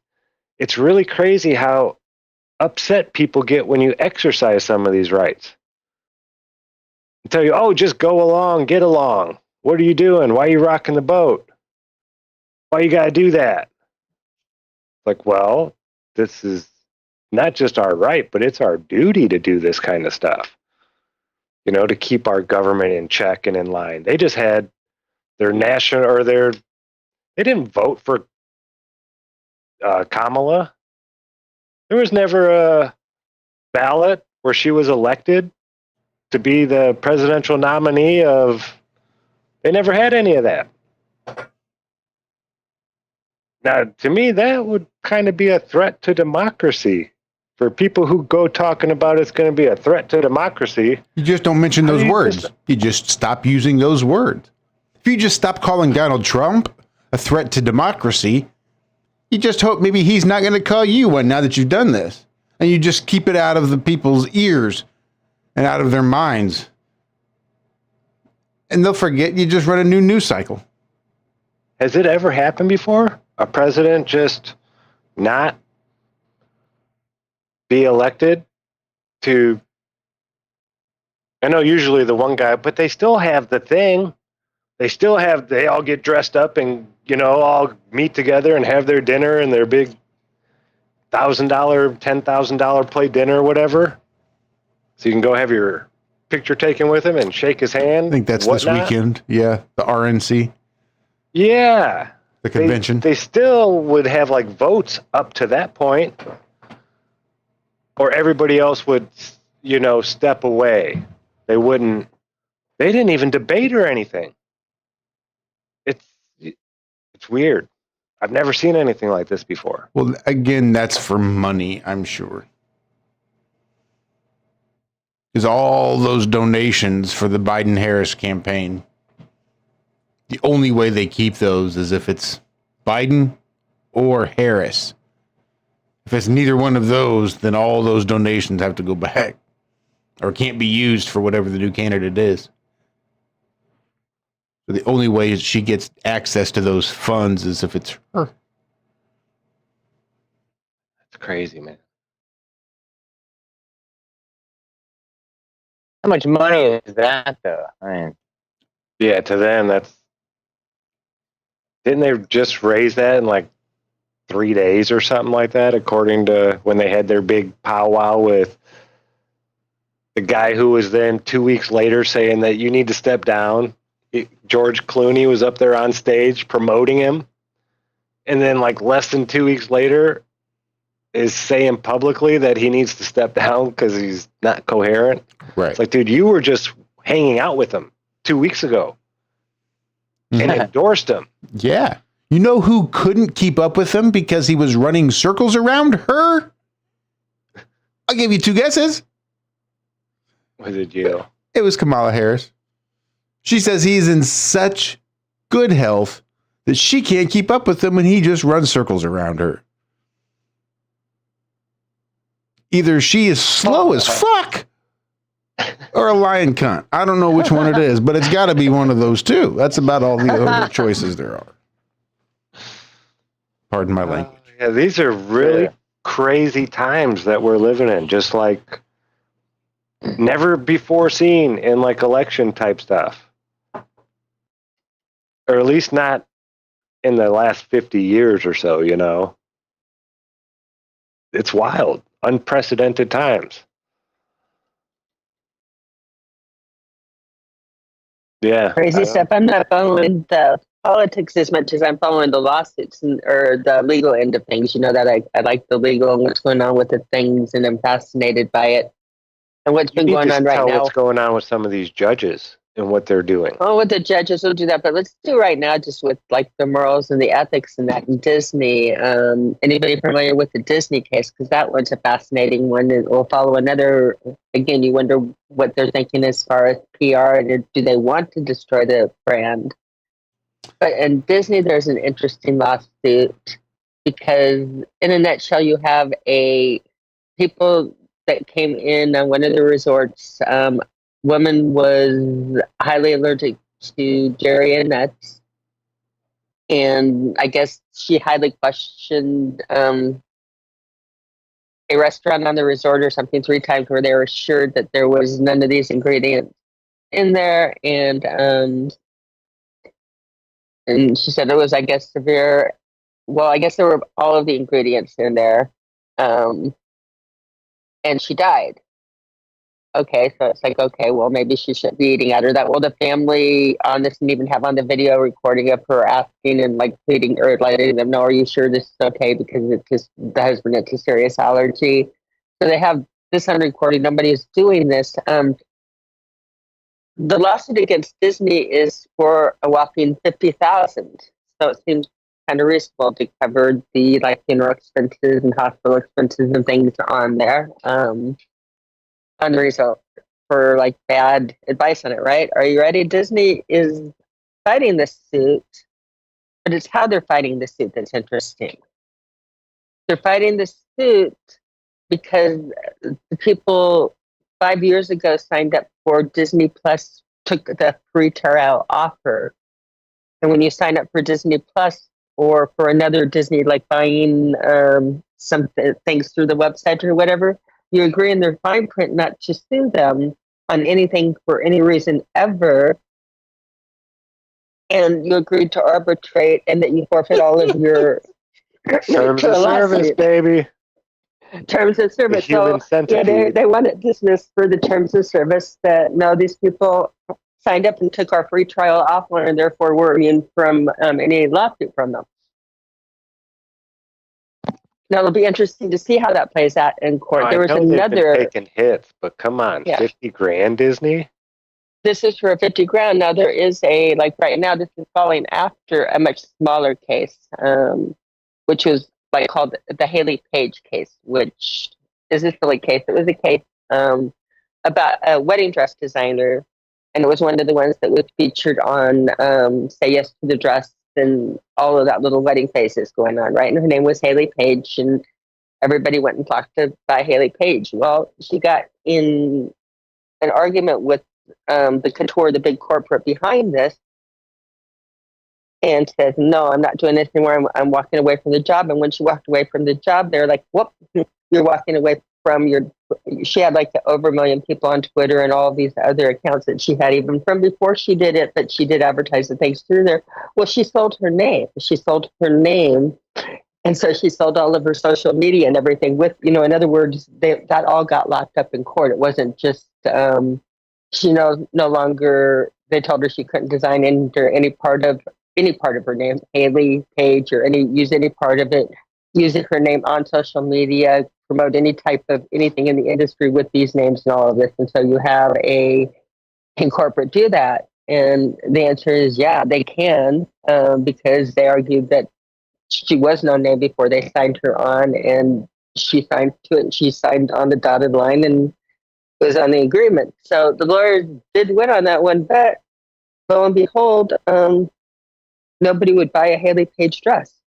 Nobody wanted to because it was entirely tainted. The entire name that they did this whole thing on, no matter who they came to design under that name, you couldn't touch it because everybody knew that the big corporate cut Haley Page away from her name and their social media and that, and everybody hated it. And they kind of boycotted a whole bunch of the dress names and that and the whole thing.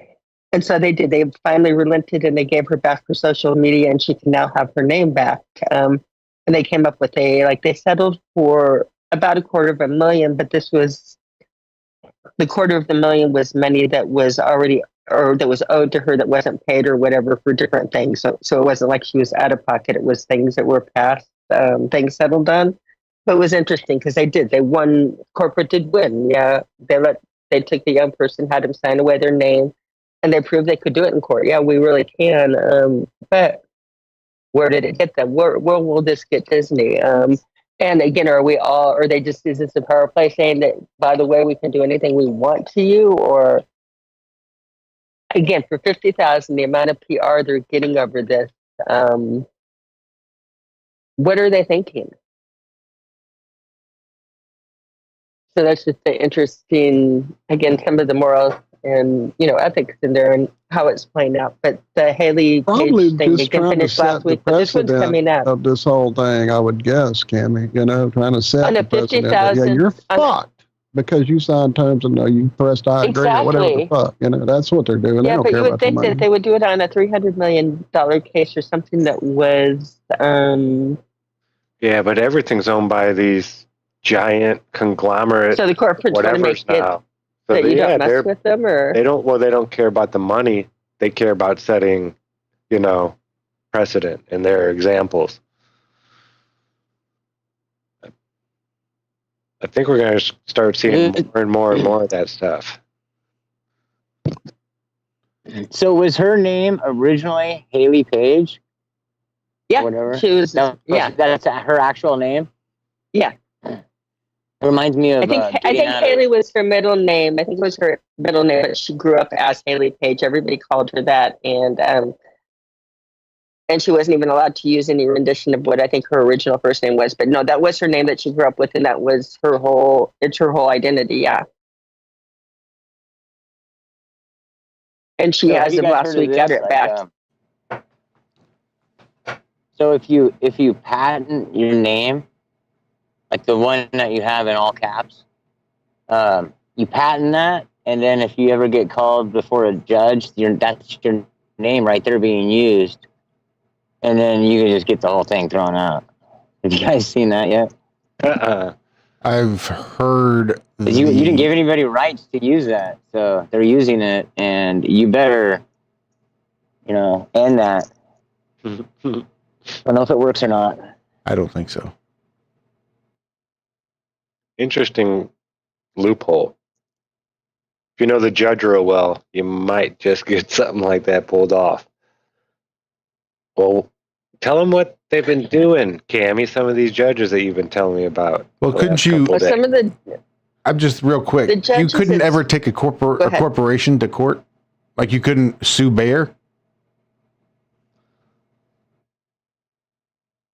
You couldn't sue Pfizer. Yeah, it happens all the time, right? Right. I'm sure they've got their shit trademarked. I'm sure that's all registered and locked down. But it's not patented. You don't think?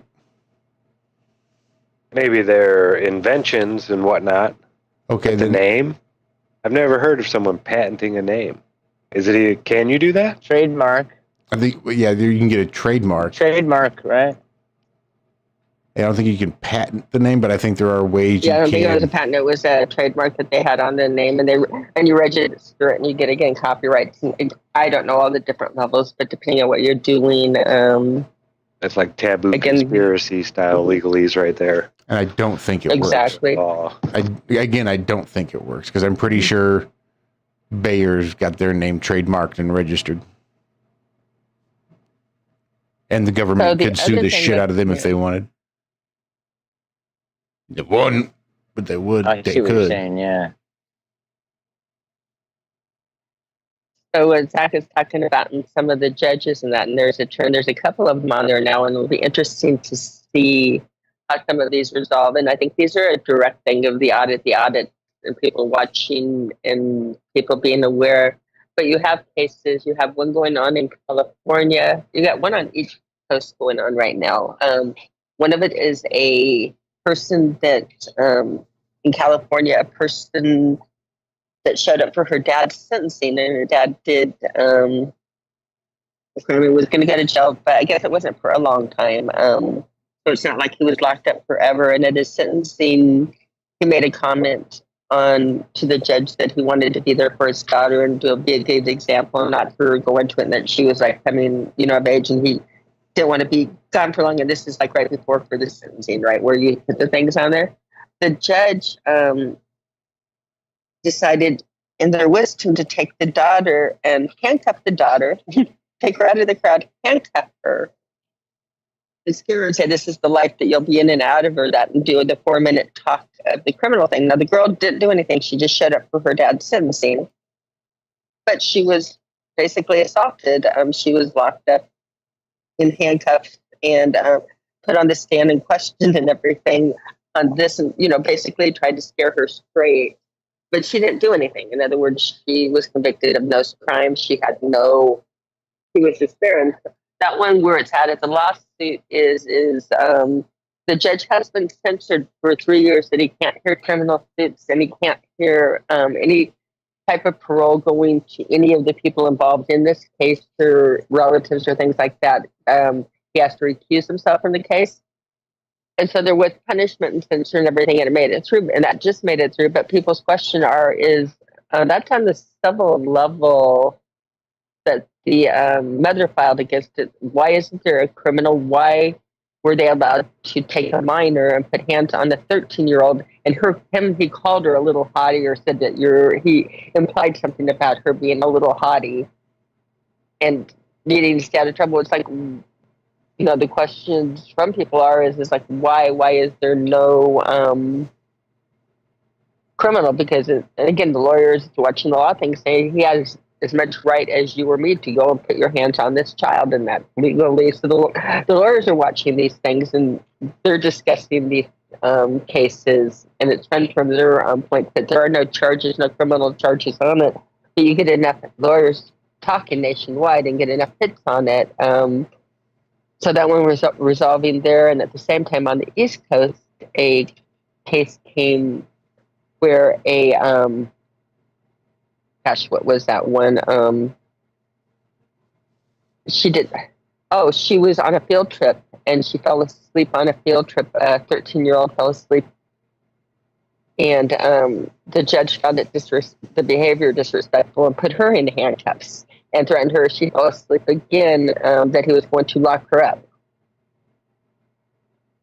which the place is not coming in here. But again, it's do you have right to physically put your hands on and order this for, again, somebody that did not do a crime. They're not there for sentencing. You're a judge to impose sentencing on somebody doing a crime, or somebody, again, does the level of a teenager falling asleep in there justify I could see if you putting go them in and tears attack and all that. somebody, the judge could hold you in contempt or this or that, come flying out over the banister or whatever and go attack a... Okay, Right. yeah, I could see that. But falling asleep, can't they just be like, bailiff, have this person removed? I mean, wouldn't that be what you would do? Not put them in handcuffs? And that's insanity. It was at a field trip, wasn't it? These people, these were both 13-year-old girls. Field Both trip. cases, the girls were in tears over it and traumatized and deeply. This one, the lawyers in the case in California, I found it intriguing because they said that at the time they did not object because they felt that what the judge was doing and traumatizing this girl, that they felt any objections might cause further harm than stopping it because of like the mood in the courtroom that I'm going to put it. The judge defending it called it on, I think it was Hobson, which he justified it saying that it was like a necessary of no other choice. Like doing that was, his choice was either doing that or her being out on the streets. And it's like, no, it wasn't. That wasn't it at all. That was... there, and the studies go that some of these scared straight techniques don't work. One might work here and there, but you have a whole bunch of them that don't work. And so, like, do these judges have the right to put on their hand or? So again, legal things that are coming up within televised cases that you watch them do this, and the lawyers are watching it and saying, "Wait a minute, well, what about this?" So again, changes I think might be. Again, changes are coming a lot and have been coming a lot with the body cams and that actually. But having these things televised and having people, I know that anybody that watches any of the trials, if you're guilty of watching a trial live, and then watching the recap that they do on the news for it, it gives you a whole new level of distrust for the media, saying that they're not even paying attention, or they're not looking at, they're not even, it's like they're fed a line on what it's supposed to happen ahead of time. It's like, this was written weeks ago for this. This has nothing to do with what happened. So, yeah, it gives you a whole level of respect, saying what you're hearing is not at all what's going on. I always have to dive a little bit deeper for that. But, okay, I'm bored, y'all. So $50,000 and a refund on my that's exactly correct on my cruise. I would demand a refund on my cruise ship too, back to Disney. $50,000 and a refund on my cruise, because according to this paperwork, to these terms of services, the numbers I'm seeing here is $12.99 a month. I was on this cruise for 3 weeks. I'm willing to pay the full month. You don't got to prorate shit. Per month, $12.99 for a Disney cruise, right? That's what we're talking about. According to these terms of service, I see a per month fee of $12.99. That's what the cruise should be, because that's obviously what we're talking about here is the Disney cruise, not Disney Plus. Or was Disney Plus $12.99, and the terms of service for Disney Plus was what she agreed to, and not necessarily the terms of service that she also agreed to sign for the cruise line? Or could they be the same thing? Maybe, I don't know. And this was funny. They didn't even sign up for the service. They took the free trial. But what you have to sign for the free trial, I guess, that's all of your rights forever. You wonder why they give you free trials? You think it's to get you to sign up for your program. They don't give a shit. Right at the small print. And there you go. For anything, for any reason, under That's any... the mark of the beast right there, the terms of service. If the contract's not in effect, right? If they've canceled the service, canceled the contract because they get the free one. The contractor agreed to ever. It's in I can't. Perpetuity. Somebody. Perpetuity? Thank you. perpetuity. Thank you. Yeah. Perpetuity. That's where I was going with it. My tongue got twisted, and I'm not going to untwist Well, on then that word. what the fuck? So it's a free trial and perpetuity. Right. Is that what you're saying? Right. Okay, now I demand a refund for my Disney cruise, for all of my Disney Plus, because what the fuck? It's for in perpetuity. Why in the fuck would I ever pay for it again? How in the fuck are you going to come back and say, oh, well, now it's $12.99 a month in perpetuity? Great. I'll pay you $12.99 a month. You give me a blowjob at Apple Plus in perpetuity. Perpetuity. Yeah, I don't see how that's legal. It's not reasonable. Well, that's the whole... When you do that, it's like breaking up on what's going on with the current Reed trial and that, too. They're like, how is this... People are, how is this right? And it's like, well, sometimes you will have morally and right, and you'll have legal, and there are two different things, and that's not the result you're supposed to get. That's not what it aims for, but it will work itself after that. And we know people have had that situation.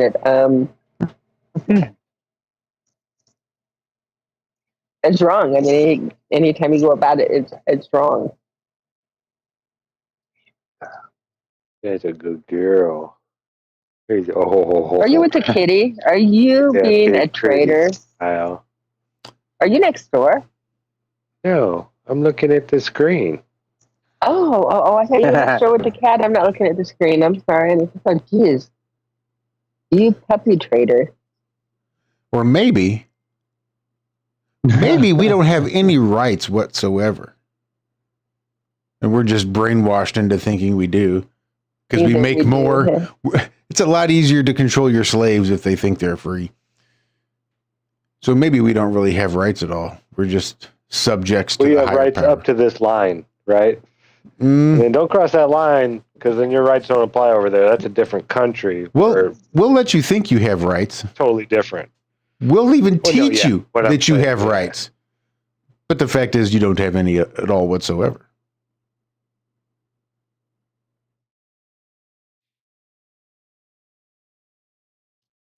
State national. Well, even a state national claims to have rights. They got rights too, huh? No, they don't have any rights either. They just think they do.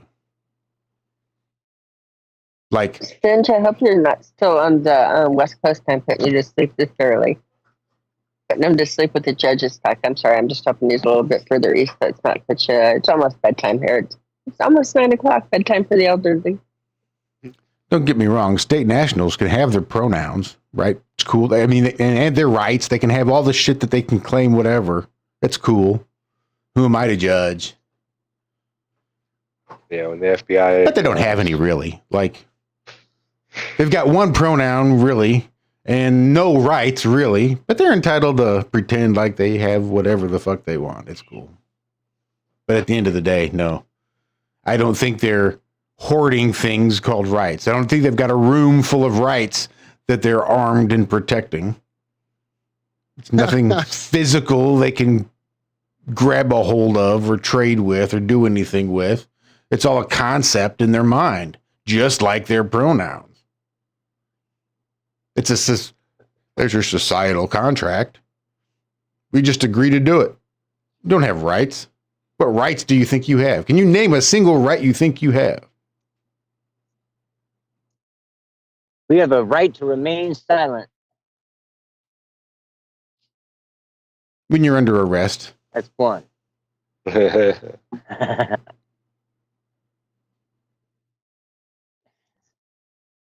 Yeah, that's one they can make you break, though. Right. So Ain't gonna feel good. if you are, say,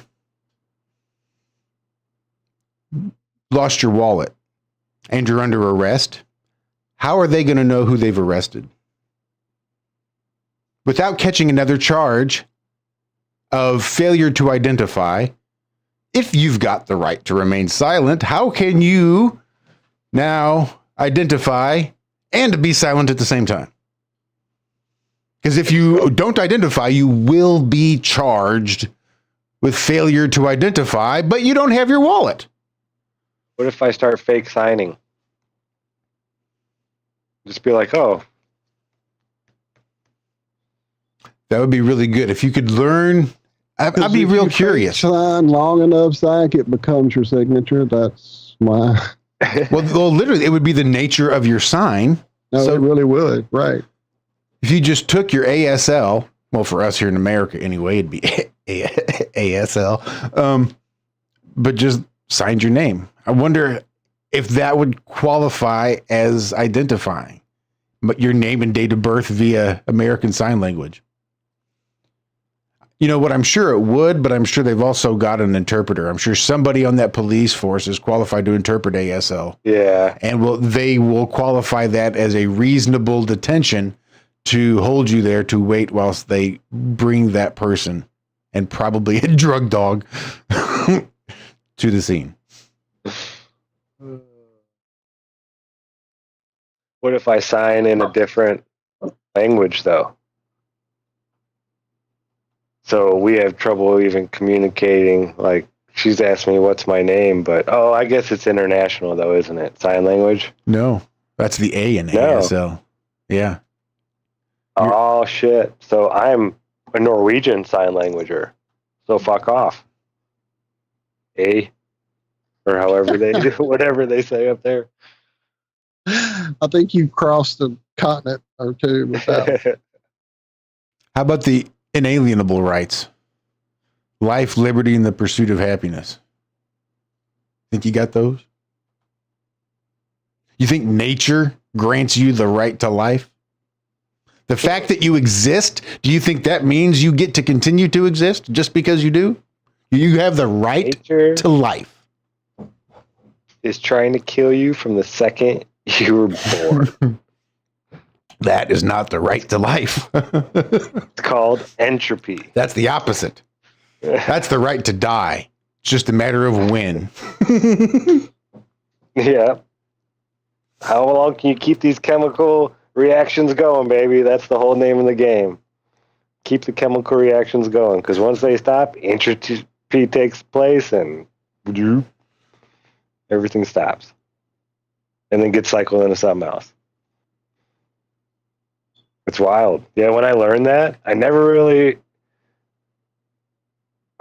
entropy is not. Ken Wheeler always said, "Oh, entropy is a hippie girl with the flowers in her hair and bells on her shoes and trying to make everybody just get along."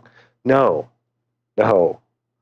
Entropy, Mother Nature, is riding a white horse with a flaming sword, trying to end all of this. That's Mother Nature's job, to make everything equal, all potentials equal. That's all it's trying to do. High potential goes to low potential. That's Mother Nature. And when that happens and takes place, you have, equilibrium, and then chemical reactions stop happening. Electrons stop firing, if electrons are even real. But you know what I'm talking about. Yeah, that's Mother Nature's job, is to, make sure that we don't live forever. Corrosion of Conformity says traveling is a right. Like by motorized conveyance. Because my son's car is sitting right outside in front of the house all busted down. I don't think he's got a right to that, because that shit don't run right now. He's got to fix it tomorrow over the weekend. How about people that bust their legs? How about anybody that's non-ambulatory? Do they have a right to travel? If that was true, non-ambulatory wouldn't even be a thing. Nobody would ever be non-ambulatory. They would have a right to move about with their own two legs that God gave them, because they've got a right to travel with the two legs that God gave them. What you got to say about that, Stephen Hawking? What if you didn't get that fucking wheelchair? How long you think you're going to drag them legs behind you before you wear out with them scrawny arms? What doesn't kill you makes you stronger, or slowly kills you over a long time. If you love science enough. Because I guess loving your children or something like that wouldn't be enough to keep people around. But because he loves science so much, that's why he lived with ALS for over 50 years. Right. Hawking was just a muppet, remember? I mean, didn't Jim Henson die at the exact same time Hawking did? Oh, that's great. Calm it down, Stephen. He said, "Get your hand out of my ass." Yeah, not one. That was like the most coherent Stephen Hawking you'll ever hear, was right there. Super genius. Had all kinds of recorders back in the day. It's not like, this was the 1800s. And not one recording of the young Stephen Hawking talking at all, or video or anything. Nothing, really. Had a flat universe theory that there was two plates coming together, one hot beneath and one cold above, and we live on the crust that formed in between them. I don't know. Maybe he was making too many waves. But yeah, he had a flat universe model. It looked like a petri dish with water in it, with islands poking out of the top. And that was Stephen Hawking's universe.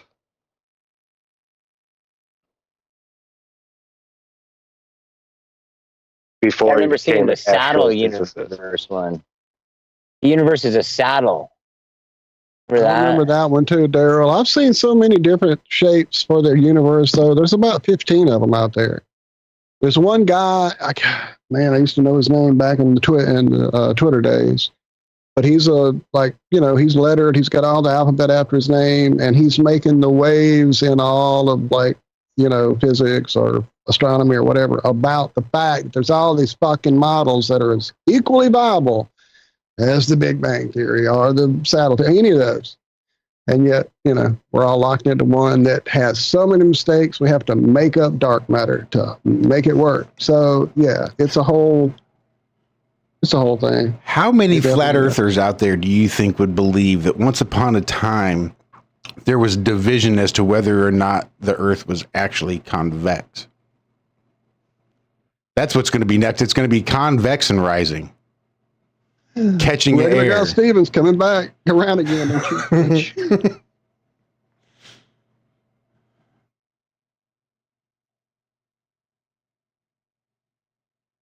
Don't feel like I'm rising.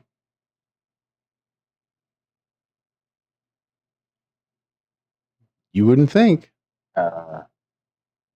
Suffering. Hey, I brought my pencil. I don't feel like I'm rising.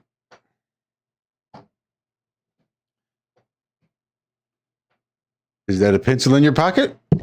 Or are you rising?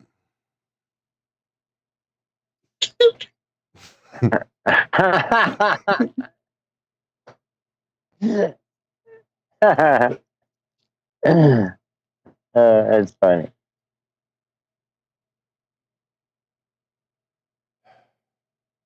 What a world. What a world. Makes me dizzy.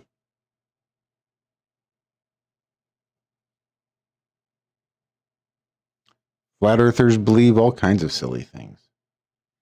That is a great t-shirt.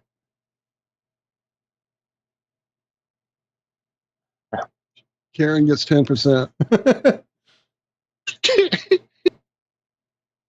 I just saw her 10% Excellent. coupons. I was going to say, I will totally give her 10%. If you guys off. didn't see the 10% coupon codes, they are about to be doubled up for you.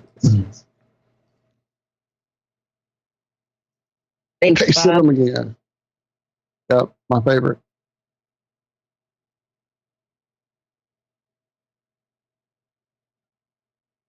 Be right back.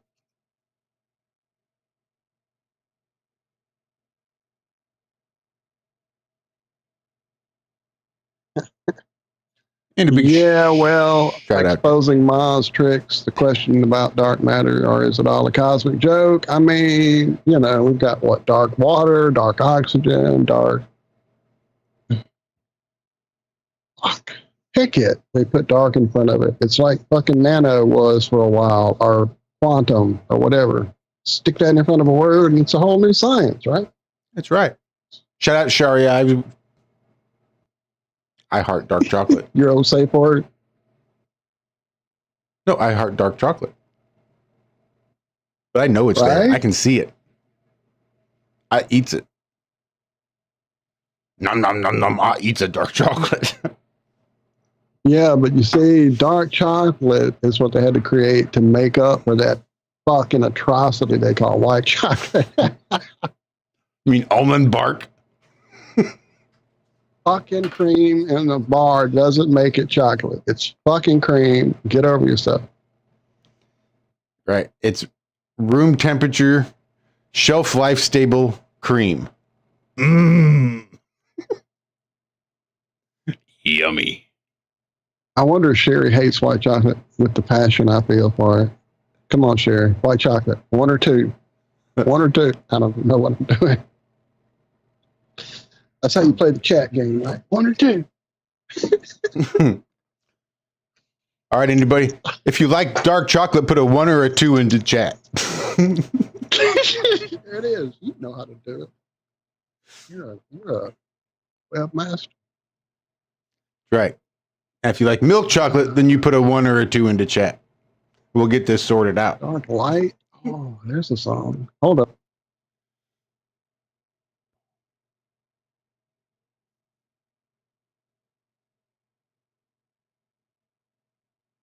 So now, how are there not any new movies? Are there not any new writers writing anything?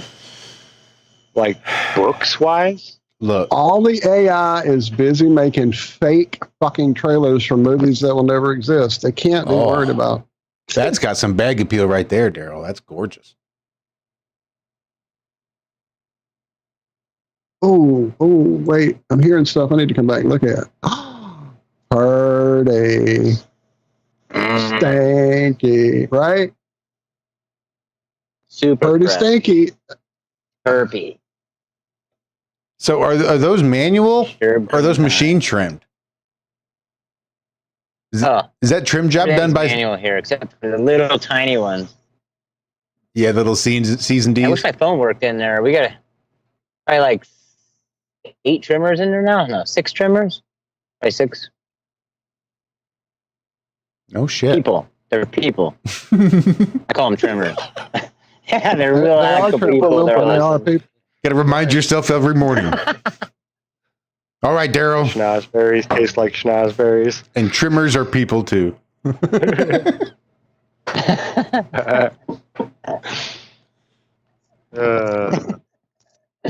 would be like my Willy Wonka's, Darrell Davis's Flat Earth Farms is like my Willy Wonka's chocolate. Come with me, and you'll be.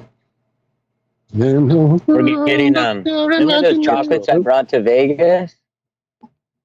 My friend who's makes chocolates in town here is having a soft opening end of this month for chocolate business right on Main Street. It's like I don't know what to expect, like a Willy Wonka type opening ceremony or what, but I like soft openings.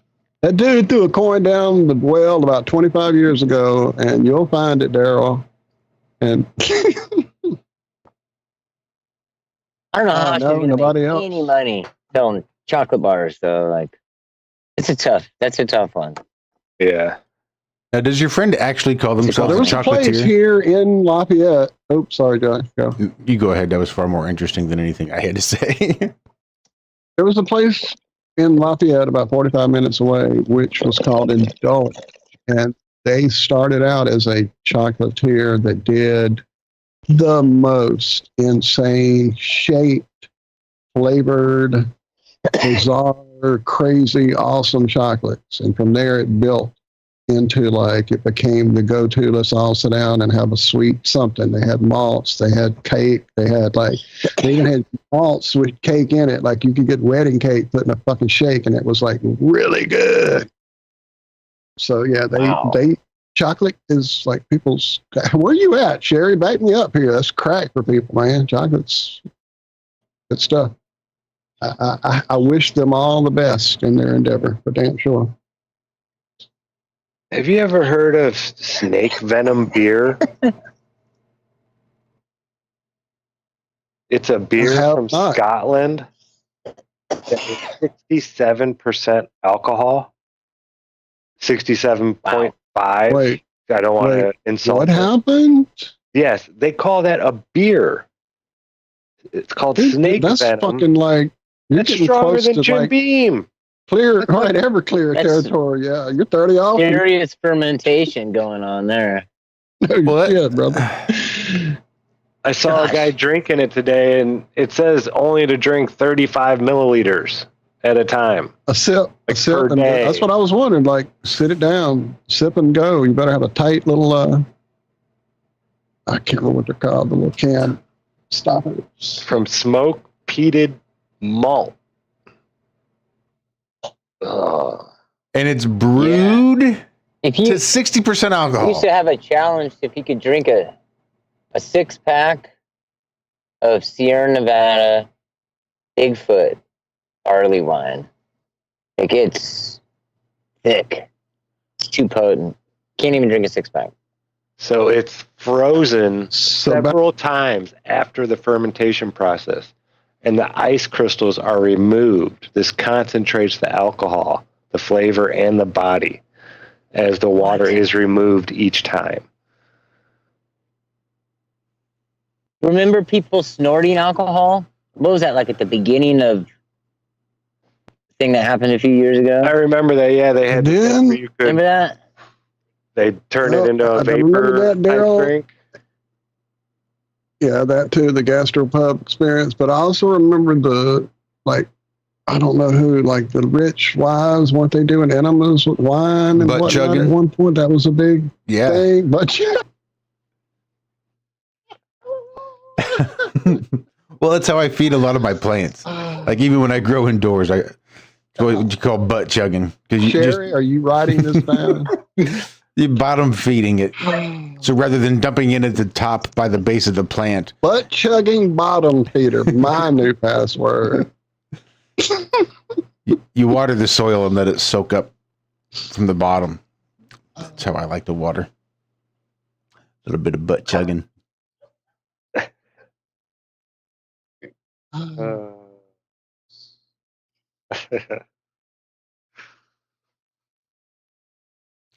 Oh man. So removing the water. Karen's got it. Isn't that just distillation? Yeah. Isn't it a cold distillation? So aren't you still distilling down the beer, but just through cold distillation by freezing it and removing water that away versus heating it up and removing the water that away? I guess you could say that. I don't know if I would consider it a beer either. I mean, just because it was brewed sounds like once. A whiskey to me. Yeah. I brewed it one time. That's a beer, right? Once upon a time, this drink was brewed. So it's a beer. Then we did a bunch of other shit, but now it's 63% alcohol. Have fun. Drink a thimbleful. Yeah, the guy took a little tiny one. He was just like, he was a big guy, and his whole thing is drinking beers from all over. And he was just like, the face he made. He's like, oh, it just gets all over. He's like, it's hot. Oh, wow, it's like hot everywhere. Whoa. He's like, I'll do another one. And he poured a little bit in there, not very much. He's like, oh, that's too much. And when he drank that, the first thing that came out of his mouth was, God damn it, it's a devil's nutsack. And I got such a chuckle out of that, seeing this big, hairy, burly guy with the big old beard, his YouTube channel about drinking beers from all over the world. And yeah, it just doesn't, that seems like whiskey to me. I think, yeah, the Scottish, they do whiskey better than anybody else in the world, I hear. But you can't just start calling stuff beer when it's stronger than our whiskey over here.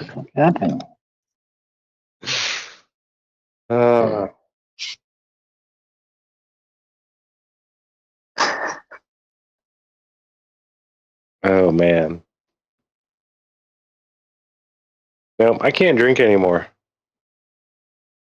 I get sick afterwards. But do you drink any less? Yes. I drink a lot less. Well, that's something. Yeah, I don't at all. I haven't drank since Flattoberfest, like 3 years ago. I hope you fuckers aren't thinking about trying to get me drunk, because, yeah, that won't work out well. You're going to be doing karaoke. I got Rufinol. I can sing. I can sing. What's wrong with Walt? He's over there drooling. Yeah, he'll be all right.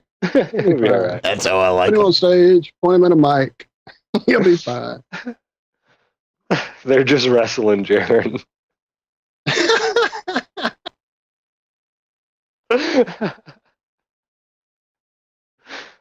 Oh, shit.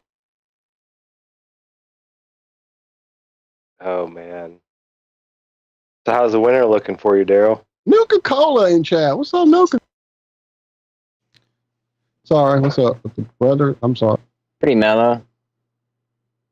Didn't really think about it yet. Seems like a season away still. He's just trying to enjoy exactly. having all the plants in the ground, a little bit of room to breathe.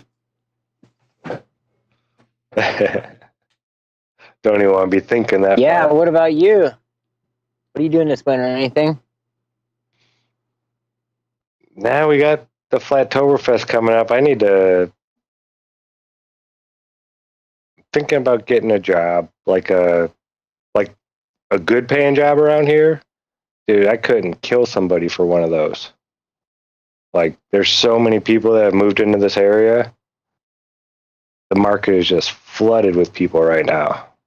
Okay, nobody on Iron Realm Media is a hitman, nor do they play one. Yeah, true. I gotta watch what I say. They're arresting people over in the UK for Facebook comments now. He was very clear. He said he couldn't kill somebody to get the job.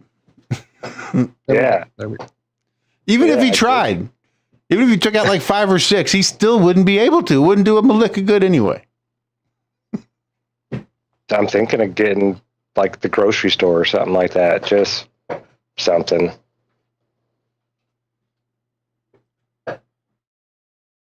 Try telemarketing. What store? Maybe the Ingles down the road. I like all the people there. They all know me.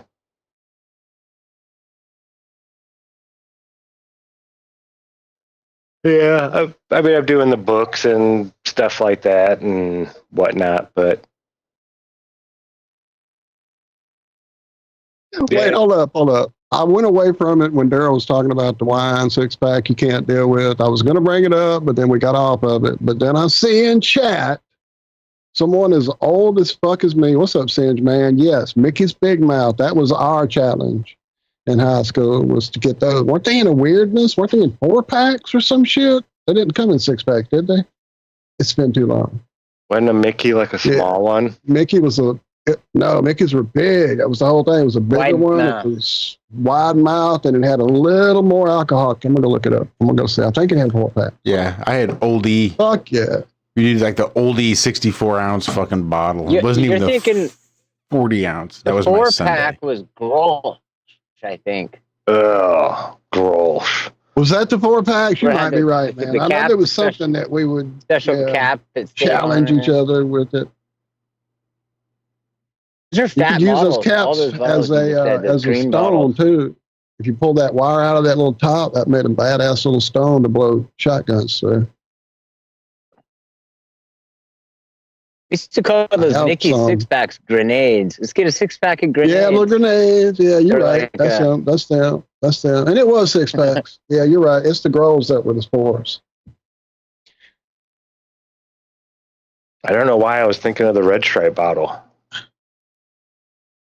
You said Mickey's. I don't even know what you're talking about, and I drank a lot. Yeah. Red I'll Stripes I'll kind of show got a you, grenade yeah. shape to it too. Red Stripes got them short You were little stout drinking bottles. the Mickey's 40s. That was the big ones, right? These are the shorties. See, Old English big came in ones. 64-ounce bottles. They came in. They had the big bottles too. I remember those too, Josh. Like a weird shape to it or something. Almost like At a the little top. It like had the neck. Mm-hmm. Yeah, I didn't drink any of the there's beers. one. I found All one. my Hang buddies on. would drink beer, and they'd get 40s and stuff. But I always was drinking Goldschlager or Rumpelmans or... This isn't what we're Some talking kind of about first, Zach. This is the 40s. The Mickeys that were, had yeah, the weird Mickeys neck. was, you had The it, big the mouths were Mickeys. these. Mm-hmm. Oh man, you're Yeah, so Mickeys, you had nice, Mad computer. Dog and Computers. Mickey's Mad Dog Jägermeister. Mickey. There they are. With that little top. There it is. The pull off top. Like, yeah. Oh, come on. Yep, Karen, they did look like little Mickey's girls. where you could screw it back on. You can drink part of it. Oh yeah, they came later. Yeah, they had later ones. The later ones that You could came with screw the it screw on. But when my old ass started, there it was. The pull off. Oh man, you're that old, Walt?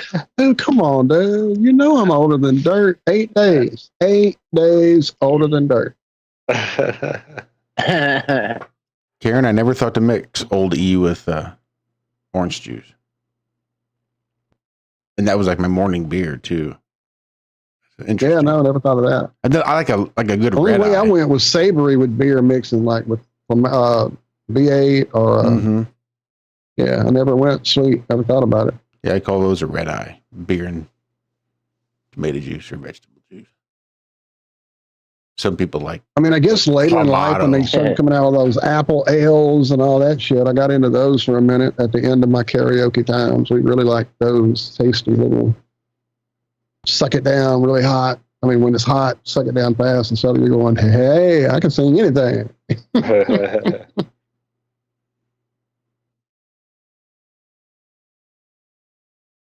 Yeah, I didn't start drinking beer until I turned 21. Before that, I pretty much just drank. Well, Okay, maybe like 20. Because we got that kegerator, and that's when I started drinking beer. Because it was always there. We just always had a keg on tap in my back porch. See, my problem was Dad had the Budweiser always in the cooler, and by the time he would have had his day filled up and gone, passed out, I would go sneak off and get my few. So I started that shit, stupidly early, to the point that by the time I was probably 16 or 18, I didn't even care about drinking anymore. It was all about her, because I didn't puke on my shoes. I didn't wake up going, oh, fuck, whose room is this? Shit like that. Yeah. I had a lot of early alcohol Where's my use that I wallet? shouldn't have had. Where's my wallet? Right. Who are you, girl? No. Where's my car? Yeah. Where's your car, Yeah. dude?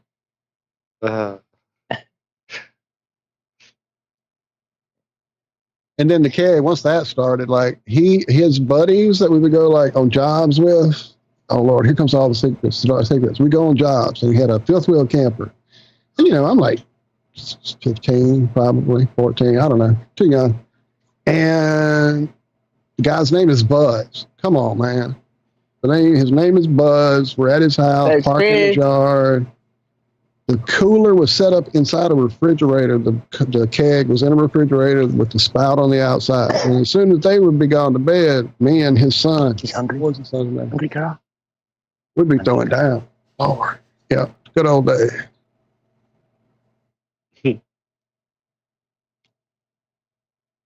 Those were the days. Those were the days. And you know what you want then. Royals with girls and men. I told you guys I parted out the other last month. It turns out that Edith, she's like 10 years younger than me on that show. Oh Like, yeah, oh she my was a God. fucking amazing actress, dude. If you ever saw her in a dramatic role in that era, it fucked my head up when I saw her in a dramatic role. I'm like, wait, she's not a fucking blithering idiot.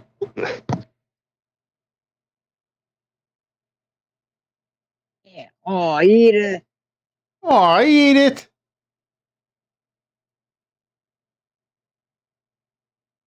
I want keggers on the beach. That sounds actually good.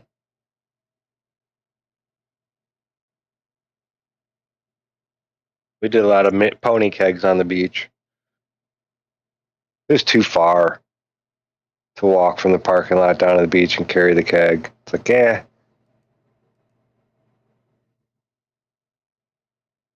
There's only a couple beaches we could get away with doing that.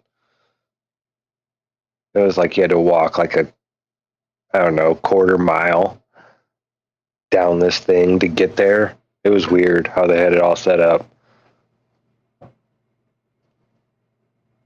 wonder if all those beaches are still there along the lakefront of Lake Michigan.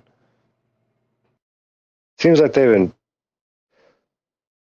Last time I looked at Google, there were so many houses along Lake Michigan now, it's ridiculous.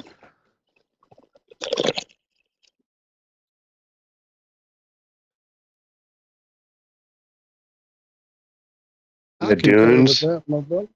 are a national park now. I guess that just happened not that long ago. What's a national park now? What is it? The dunes of Lake Michigan. There's huge sand dunes at the southern end of the lake that are, one of them is called Mount Baldy. It's so tall, but they're just huge sand dunes. Somebody that says, are- let's dig into sand dunes. Oh, that's federal land now. Can't do that, sorry. Just I've always sand wondered dunes. what's down there. Just more sand, nothing to see here.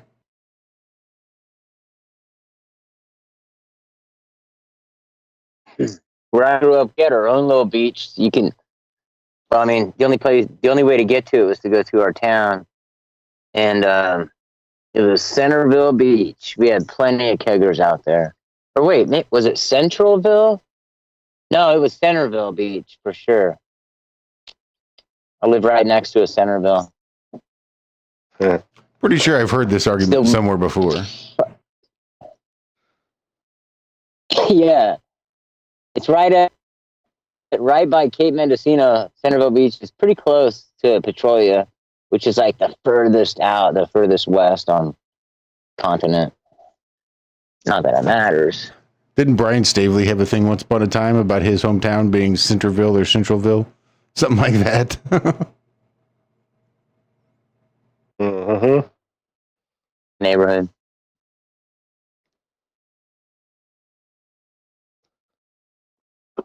Yeah, that was a big Mandela effect for me. That got me thinking even harder on it. Like, dude, guys, town could change? It's big.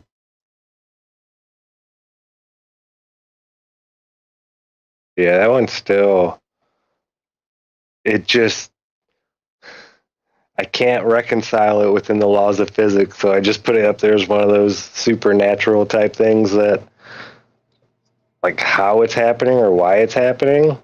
To me, it's magic. It's physics that I cannot even comprehend how they would even start to do something like that. You know? I just can't even fathom. I think that's the brainwashing that we think we know everything about. I was heading that way too, Darrell. I mean, there's so many anomalies all over the place. Love you, Karen. Sleep well. Like, this place ain't what we were taught. Except for those bears.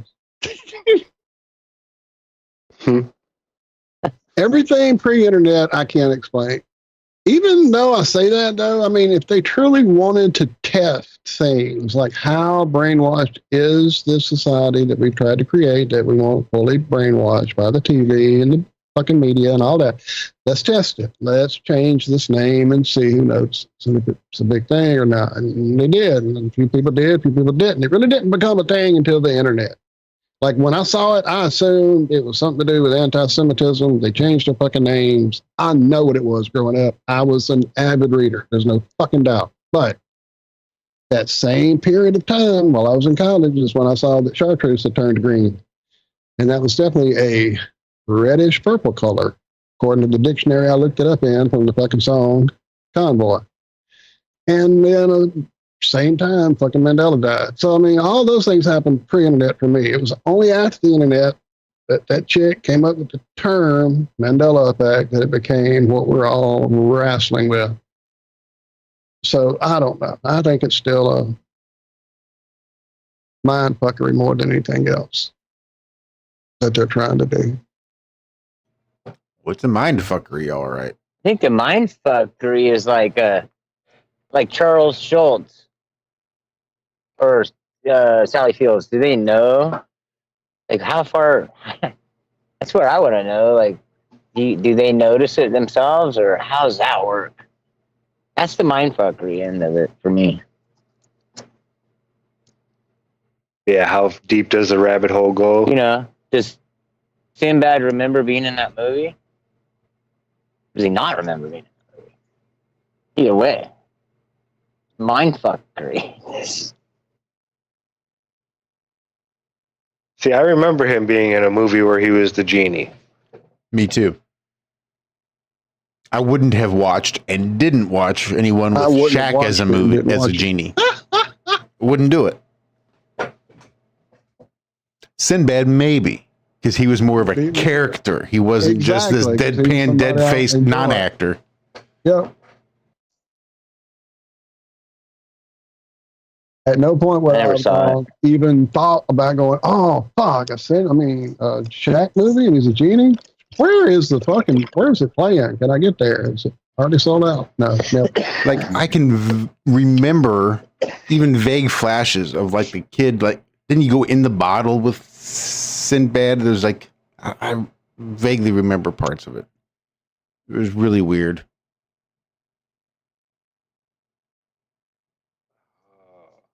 I forget. I only watched it like one time. There was like lots of cloth and pillows and shit, and him all wrapped up in his genie getup. and then interviews of him talking about it and then You him can't- denying it. Both. Yeah. It's like, what? But then again, with AI, they can make anybody say anything. Like the real person sitting there, it'll look just like the real person sitting there saying it. So who knows? How about this? What if right now together we decided let's make up a Mandela effect? Let's come up with one that's pretty good, something that could be conceived of, and let's push it. Let's get it out there. Let's make everybody. Oh yeah, that's not gonna. You're not. That's not even gonna happen. Even if we came up with something good, you can't like push a Mandela effect. I mean, it's either it's happening organic. all over the Yeah. fucking place, Yeah, exactly. or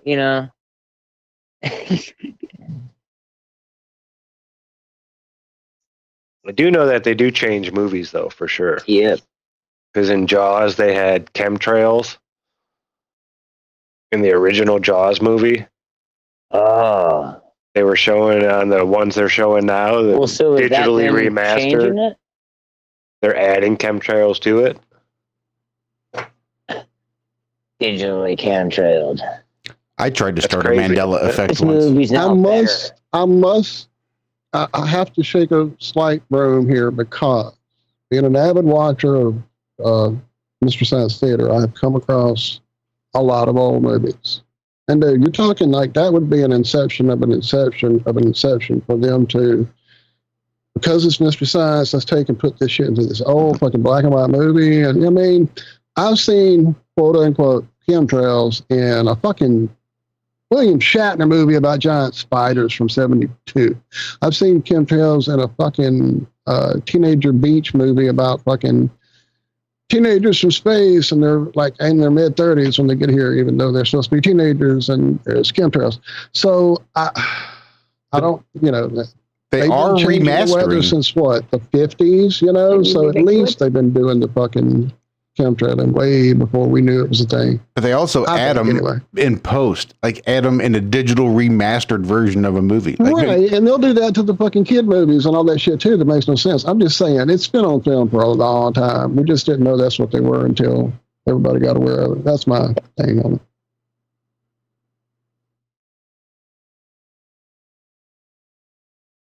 What were we just talking about before that? Shatner on a horse chasing a giant spider with a Kemp napkin. I forget.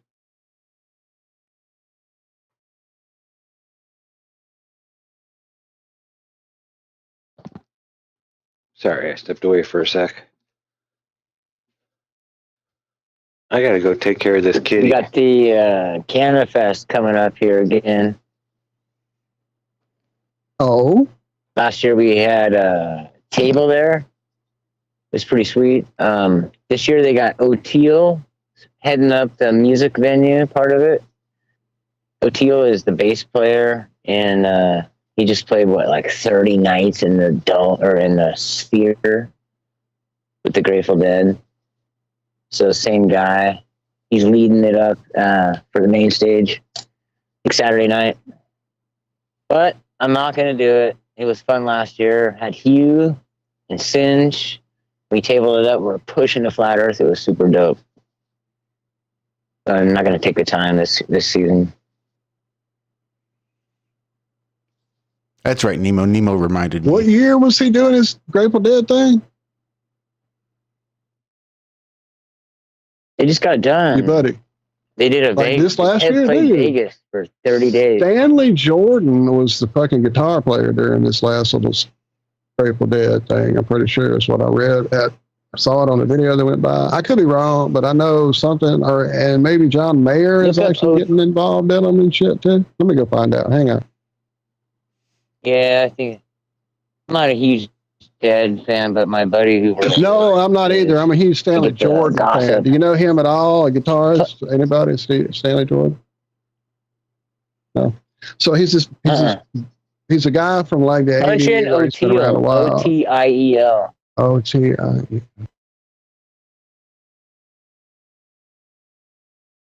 I guess he's touring California right now. He's in Berkeley, I think, now or something. Once upon a time, I saw a music video by Gwen Stefani called Underneath It All.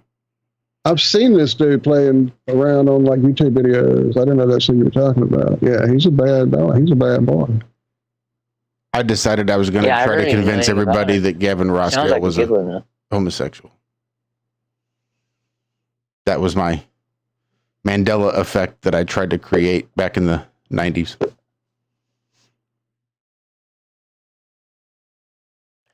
Gwen Stefani was a crush.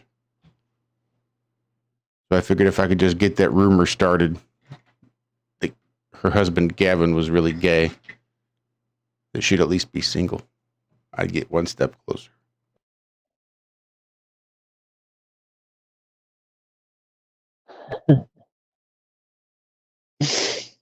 So every once in a while, you might meet somebody that does, in fact, go and try to start a Mandela effect.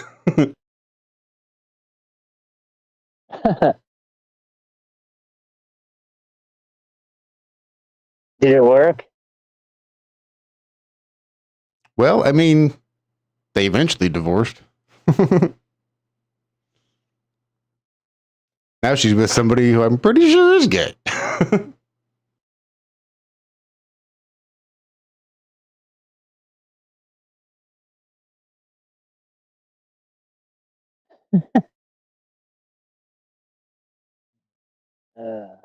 So it did work.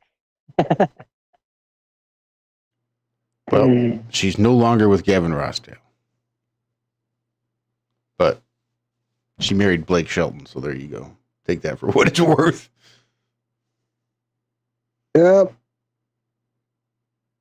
She came out on stage during the concert with all her hotness. And it was hot. Yes. You keep saying it, Billingtano. You keep saying it. I mean, I'll join you. I'll still throw it out there every once in a while. Not that it matters now, but. All right, I'm going to take a left turn real quick and drop this in the chat and in our chat for everybody to enjoy. We always talk about Beatles covers. This is one of the most amazing Beatles covers you will ever watch. And that's Stanley Jordan. And I was wrong. He just did a tour of his own where he played Grateful Dead music with the Grateful Dead. So that's what the video I saw about that I didn't watch. So I kind of guessed at it. But your boy O'Teal is a badass bass player for damn sure. There you go, Zach. When you get back, you'll enjoy that, I know. Oh, I know where y'all know him from. There was a movie with Bruce Willis in the 80s where he was on a date with that psychotic chick. Blind Date. That was it, right? Right? Yeah? No?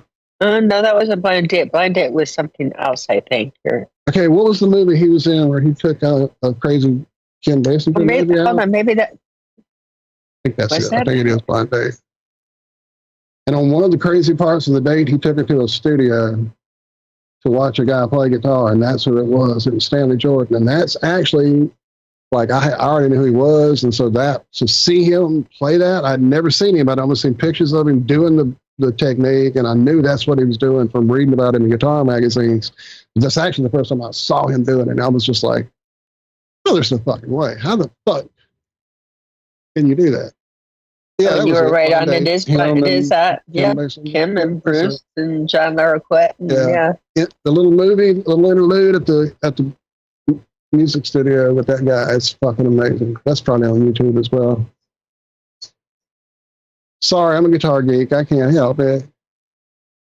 What's up, ABC? Angela Baby Carson.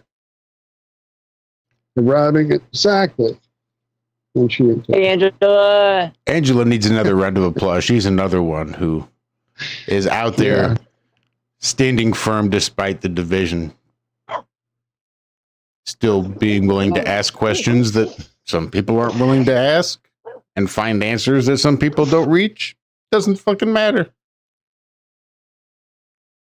And if you want to get dramatic about all that shit, well, you can F off. And that's what I appreciate about you, Angela.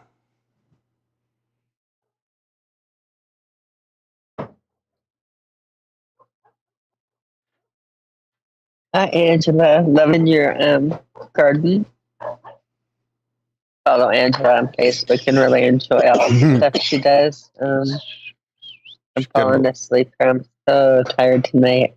Canadian Oasis. Big hug to you. Who's hungry? You're hungry?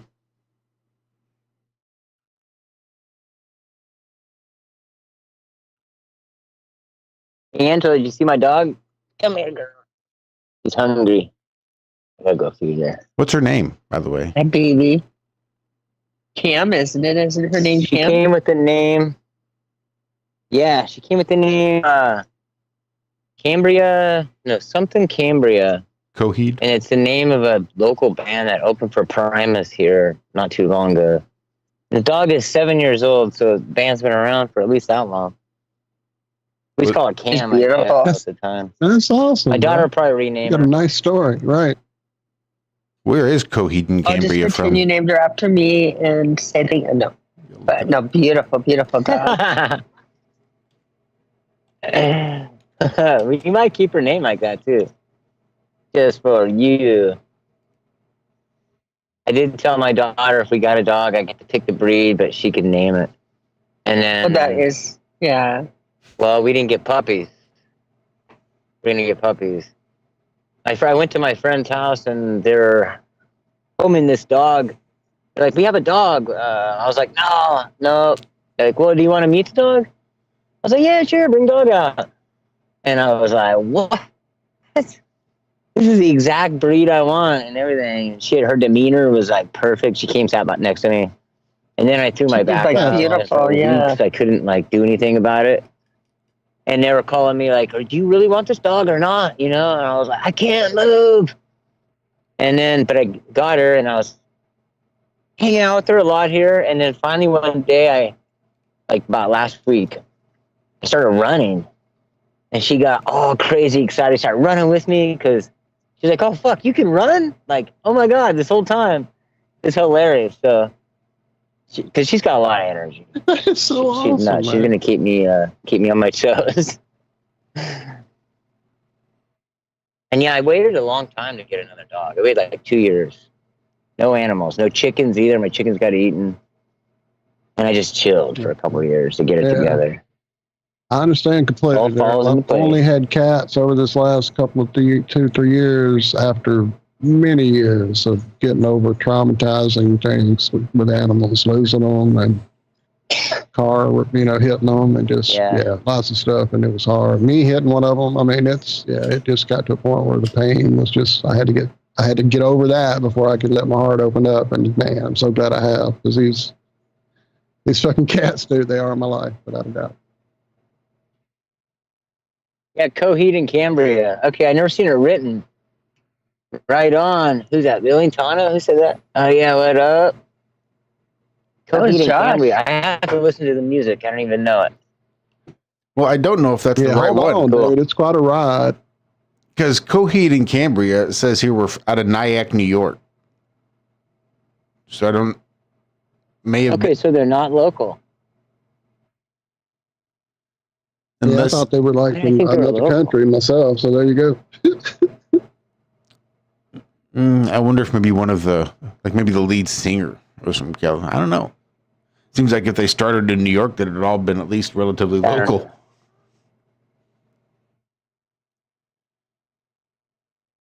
Yeah. It's not progressive rock. I call it pretentious rock. They're a pretentious rock band. That's kind of why I never went down the whole road after the first listen. I felt that immediately. And then my son got into them like majorly and tried to go like, okay, I get your problem with them, but think of it as not a band that had a concept album. Think of it as a band that had a concept career, and then try from that angle. And I did, and I still just couldn't get there. It's just not for me. I appreciate it. It's fucking technically brilliant, and the guitar players are fucking great. But yeah, it's just. If it had been a concept career, like if that's what it was, like, all right, this is going to be our concept as a rock band. But like, from what I understand, like, that's who they were. That wasn't a concept. That's who they were. Like, they were that pretentious and that self-absorbed, and that just sort of whacked out that there was no real concept to that. That's just who they were. But I don't know. Like I said, I was with you. I listened to them once. I'm like, oh, that's kind of cool. And I tried to get into them, like, oh, no, this really isn't all that cool. They had a couple of cool songs, and I was just probably high and fucked up at the time. This really isn't that good. I never listened to them since. It was strictly the guitar player that hooked me. Or were there two? Again, I didn't get deep. I know I used to know his name because I was like appreciative of his guitar, but the vocals and it just wasn't my cup as it is with others. I'm not a hater. I just Sanchez, yeah.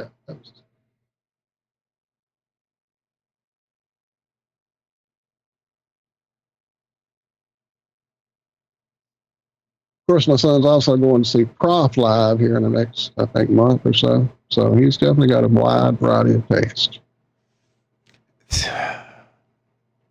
Same fucking problem. I was wondering. Same fucking problem. You were going to say that. I said the same fucking thing when he tried to get me on that, dude. I'm like, I want to. Yeah, but it seems so put forth. And I really wish I could. I'd like to. It'd be worth it.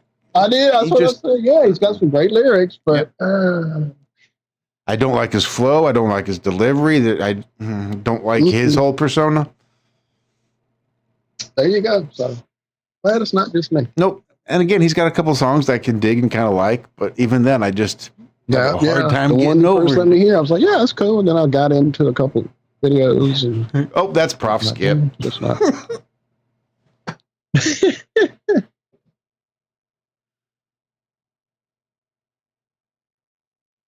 Nope, he seems like he's got a whole bunch of money and a whole bunch of time on his hands, and this is what he's decided to do now. I think I'll be a rapper today. I'm going to be a rapper today. That's an interesting take, yeah. Yeah. Hey, I missed who you guys were talking about. That last was a rapper named Prof, P-R-O-F. Oh, okay. Oh, no. Yeah, like I said, my son's like of them and Coheed apparently runs on the same vein. I didn't realize it till you said it. It's a great, what do they say? I'm not a musician, I'm an artist. Right? So, I mean, he puts on a show, I'm sure. I'm sure he's an entertainer more than a rapper. If you're entertained by what he does.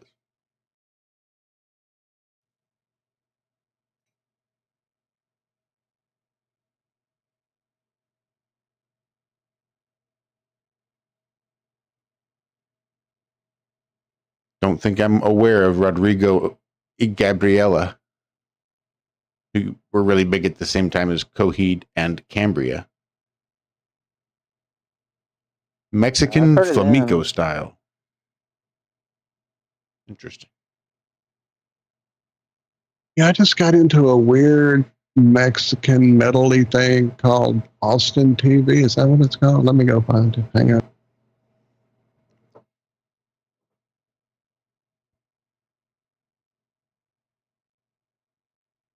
I like Rush.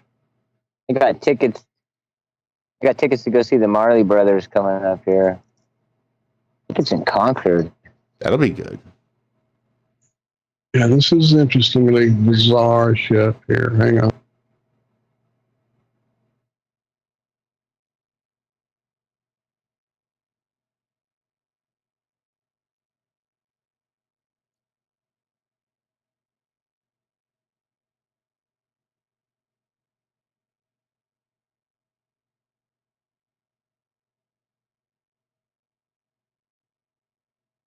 Got buffering. I mean, not wait for me, literally, like, hold on. I meant, like, give me a second. You guys carry on without me. Hang on.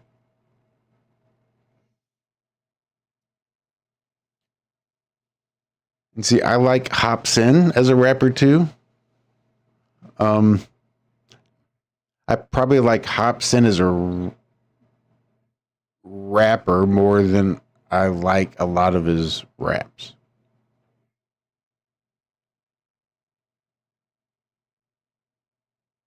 Like, I may not necessarily agree with a lot of the shit that he says, but I do agree with some of it. Like, I don't know. It's like he's real close to being real awake. Hopsin. Yeah. I believe it's all one word, but nope. I keep Hopsin on my playlist. I don't know of anything that would be mainstream. I can't believe how much music I don't listen to. Well, it's crazy how much is actually. You guys listen to way more music than I do. Well, Darrell, my whole thing with music, dude, is it's like my life. That's where I didn't go earlier because we kind of went off the topic, but that's my self-love is me and the music. And it's not just,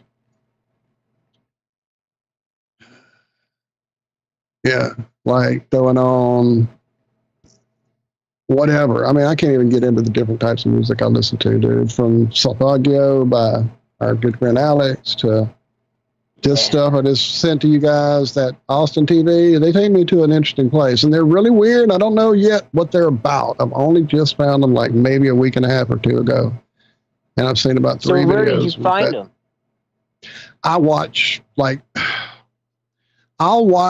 a guitarist teach me a song on YouTube, and then from that, their stuff will start coming through, I guess, that their taste of music. Like I've found so many bands I never would have heard by watching a guitar player teach me a song I'm trying to figure out, and then like maybe it's because the kind of music they play, then the little commercial between their video and their next lesson, instead of it being a freaking like whatever commercial for some bullshit on YouTube, it'll be an actual song for a new band that I'll just fucking like go, what? And go dig deep on them.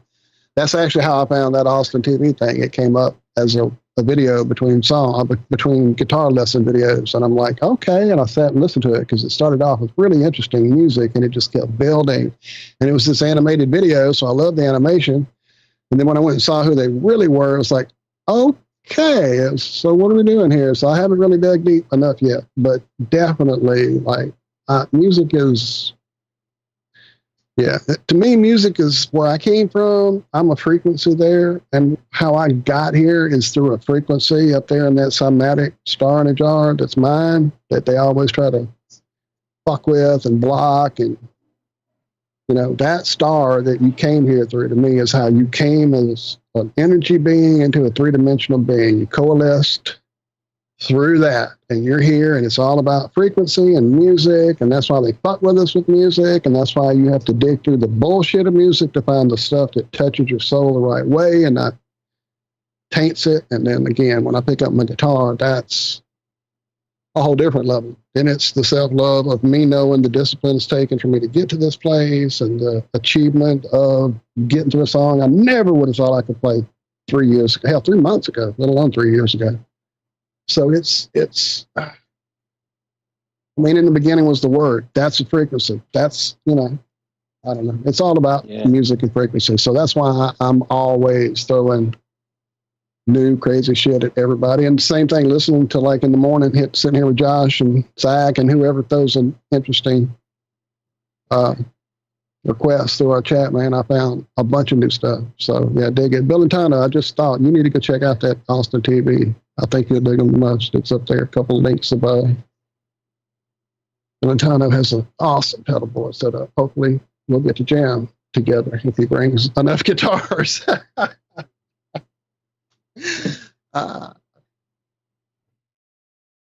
That's the song, man. It builds up. It's beautiful how they build it up. It's great. Yep.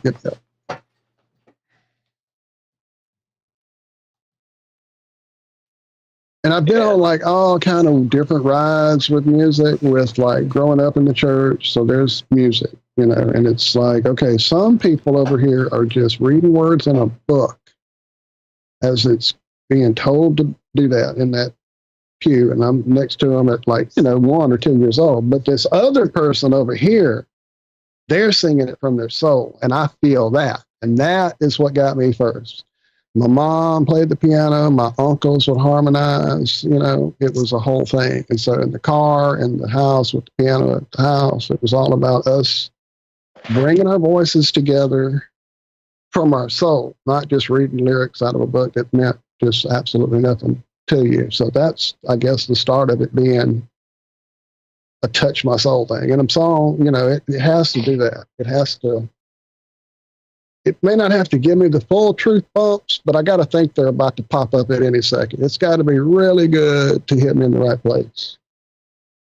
Anyway, I'm a freak. A musical freak. Yeah, it's cool how music can, because I left behind, I grew up immersed in like top 40. That's all we had listening on the radio. So that was pretty easy just to like drop out. I dropped out of that. I love like collected Little John and fucking John Fogelberg and all that shit. I mean, Dan Fogelberg, not John Ford.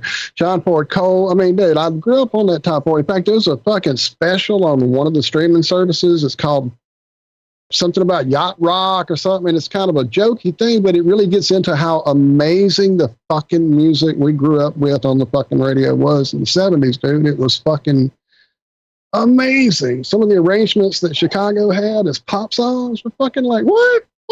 Yeah. Anyway, again, I'm a music geek. Don't get me started, dude. I loved all that stuff growing up on it. No, that's awesome. I never got to see it when they came through. It was dope. So like I dropped all that stuff, and then now when something comes out, like I'm in a store, or God, what was I? I think it was on iTunes, and I looked something up, and it led to something else, and I was letting it play, and it takes you back, and you don't know where you're gonna land. Like I just the feeling of what it was like in the 70s, just surrounds me. When one station would play so many types of music. Remember that, man? Like one station wouldn't play just metal or just country or just, it would play everything, man. You would hear Kiss followed by fucking the fucking Earth, Wind, and Fire. Fucking, you know what I'm saying? It wasn't a compartmentalized thing. Shit, I saw Kiss a couple times. I loved Kiss. Yeah, that all went to shit, but I loved them back in the 70s. But definitely, man, like, yeah. So what are you getting into now? What's your jam these days? Yeah, I guess that's my problem. I'm not really sourcing it. I'm not really looking for music. I haven't like taken time at all in a bunch of years now. It's so weird. Like I'm not really in Spotify yet. I have it. I just don't get on it. I don't know what's going on. It's really weird. It's like I like curating lists, but what I do for myself and for the wife on there, it definitely takes you back to that era, like I'm talking about, where it's like you never know what's going to pop up next, and it's like, what? Oh, I hadn't heard that in like 25 years. So, I just heard that last week. It can be that old or that new. It's overwhelming. For me, it was a bit overwhelming. Like going from one song to the other, I had to like stop and like let that all sink in. Because shit just coming back, like processing. Cool. Music does it, man. Music has that key to the past. It's wild. It'll take you right where you were. That and scent, like the smell of a thing, like smelling a certain baking at somebody's house. And remember, Grandma used to bake that same kind of cornbread or that same cake or whatever. And it takes you right back to there, too. Or certain, like, whatever air freshener your aunt used to have, and you walk in somebody else's house, and it's the same one, and there you're back at your aunt's house. So, that kind of shit. For me, anyway, but I've always had that. I guess Michelle calls me the wolf nose, because, man, I'm overly sensitive. Nose, for sure. Yeah, I'm pretty sensitive to smells right now, too. Like, workers are using their own laundry detergent, and I'm like no dyes, no scents, no perfumes. Oh wow, me too, brother. I can't have any of that, and then I have to use the machine afterwards. So I was like, nope, we're not doing that. Man. Yeah, I hadn't even thought about such a thing, having to share a machine with people who have to use that stuff. But Yeah, you smell it next week on their dirty clothes. It's so loud. Yeah. And it drives Michelle crazy because she wants to have clothes that smell nice. And so I get the one that's, supposedly got a light scent, but it's dermatologically tested for us sensitive people. And it doesn't mess with me. And she gets her scent. I can't remember what it is. And they're not paying me. So I'll send you a link. Nice. Yeah, I get the free and clear or whatever you call it. Locals. Right, one of those. Something like that. Me too, Angela. Oh my God, when I'm out eating and someone like walks by is bad enough and they bathed in something. And it's like, my God, who are you like, especially some dude on a date and like you smell the axe when he opens the front door of the restaurant, and it's like, who wants to be near you or close to, I just don't get it. And then ladies too, especially like older ladies in this area, you can taste the freaking perfume that they're wearing. And I'm like, I'll be eating my meal and it's over at that point. Yep. I hate that.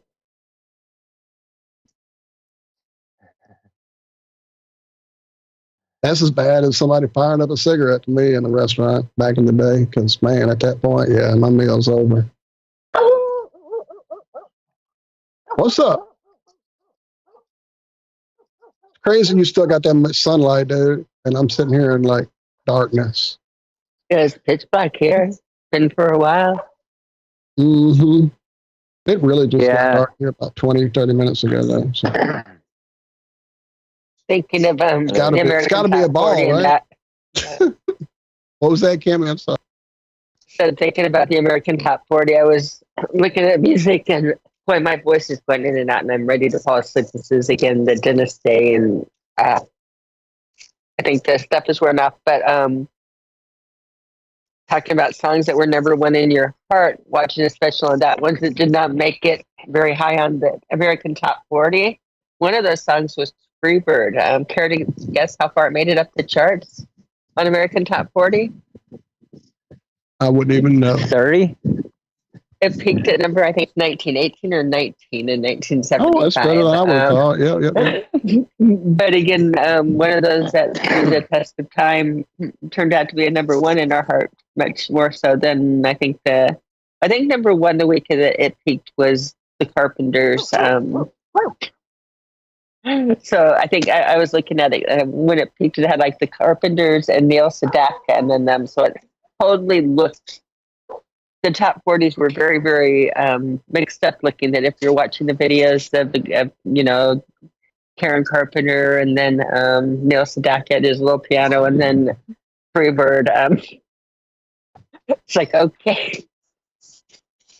It didn't look like they should be on the same chart, but I would have put it at the top even at the time. In fact, I think I did put it at number one at the time. I was an early on fan. Dang, that's beautiful, Darrell. These are my 7 plants. I chose 4 mock grapes and 3 gushments or something. Yeah. They finished late, but they need to finish late. Man. Gushmint was a killer. This is what? And I love the mock grape too, but that Gushmint.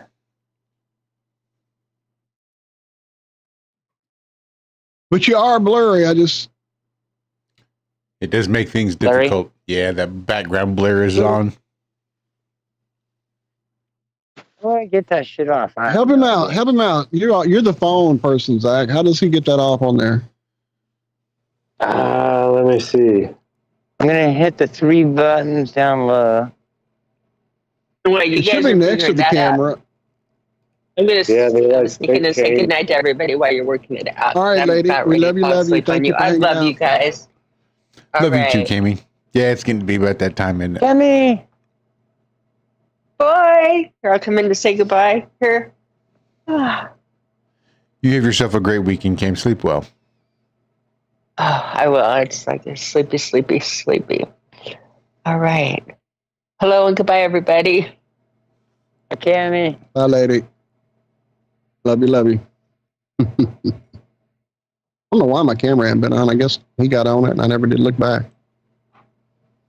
I even had Darrell's goodness up here.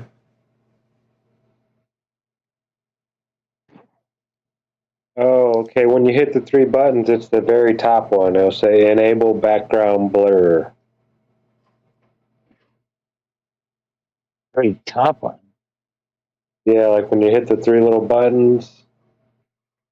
You'll have, Yeah. like, if you look at the very top of the thing that it pops up, mine says enable background blur, allow video.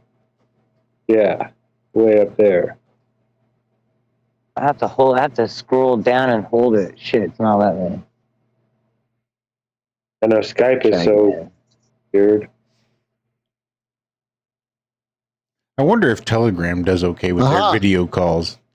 I saw behind you for a second. Oh no, it's back. It's blurry. It must have just been between your fingers. Yeah, it keeps.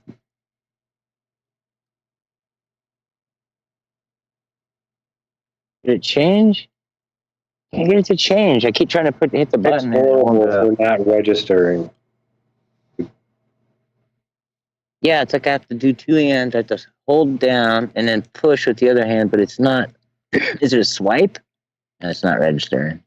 Have you tried patting your head and rubbing your tummy? Oh. I'm going to, I think I figured it out. If I turn my phone the other direction and the screen is longer. What the hell is this?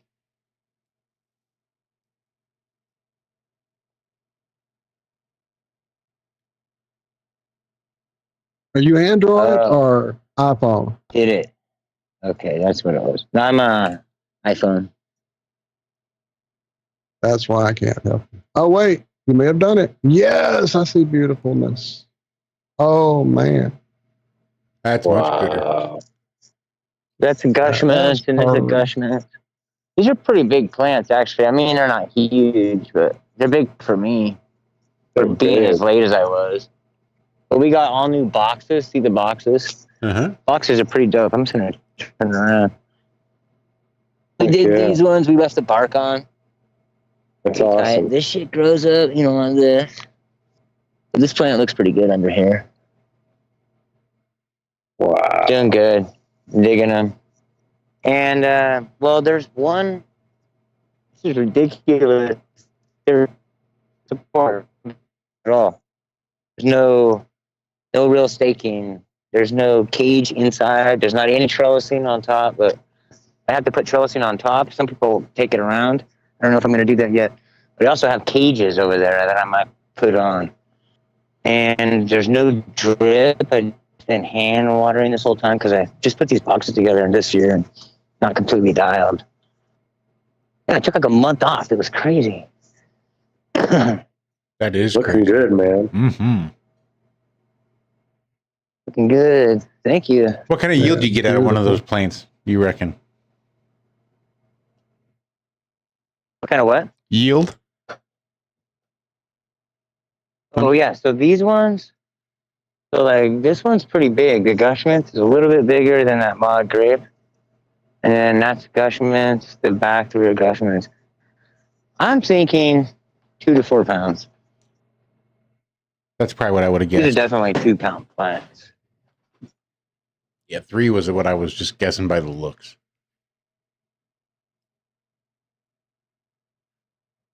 I got time up though. I got to do something. There's not much wind right here because it's kind of nooked in. We got all these trees kind of surrounding it. Oh, we got real clouds. Look at real clouds. Wow. What a nice day here. Cali. Raining here.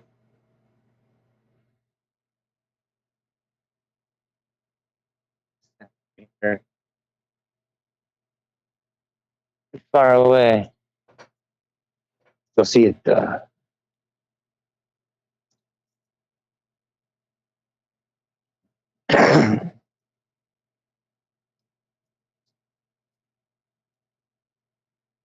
There's the Amber Buddha.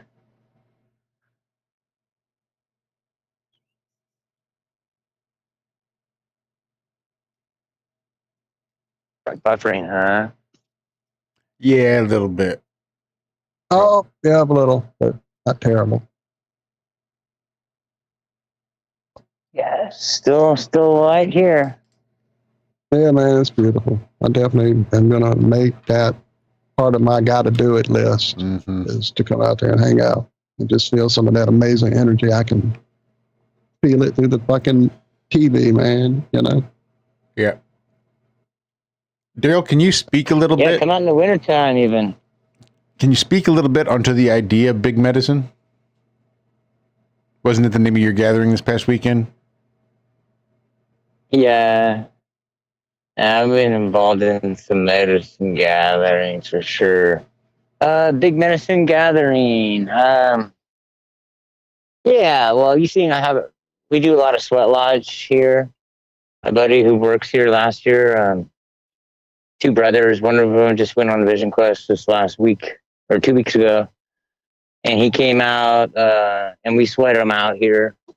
And that's kind of part of it. We do ceremonies. It's what we do, carry the tradition on.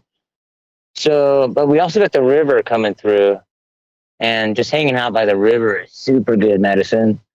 Floating it, and you know, just leaning towards that kind of vibe. Last year I grew all those hillbillies. Still got a bunch of those around. Not a bunch, but enough. So that was the kind of vibe I was trying to establish. Not necessarily a kegger type environment at all. Keeping it real. Sounds beautiful, man. So yeah. It's that. It's been way too many years since I've had a good out. sweat lodge. Yeah. This Sunday, my friend's brother, who's 1 year older, so 18-year-old and a 19-year-old, he just went in on his vision quest. I'm talking about Oren and Atran. And he comes out on Sunday night, so we're going to have a sweat for him Sunday night, where he comes out and he just kind of shares what went down, you know, for him. A little bit, whatever he wants to tell us about. That kind of thing goes down in a sweat initially, you know, and then he gets water and the Hamaletia ceremony, and his dad's a sun dancer, so we definitely open the place up for that kind of thing kind of often. And two other people wanting to pour sweat here this weekend I had to say no to. Like, sorry, this is a farm too on top of it all, so I can only get so much done. Too much ceremony, so anyway, that's the vibe. But as it turned out, it was such a small scenario. It was just a few of us this year. I didn't even try, you know, I didn't like promote or anything. I just asked a few people who were close that no one was going to fly out here.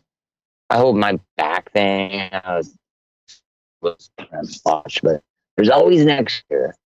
But it was definitely fun hanging with John Keeley, listening to his stories. Holy cow, man. Yeah, he's got a heck of a life to talk about. And Singe almost died twice in a river. Hugh had to save him. I heard he was going on and on about it in the chat. I missed the whole thing, but he'll have to share it.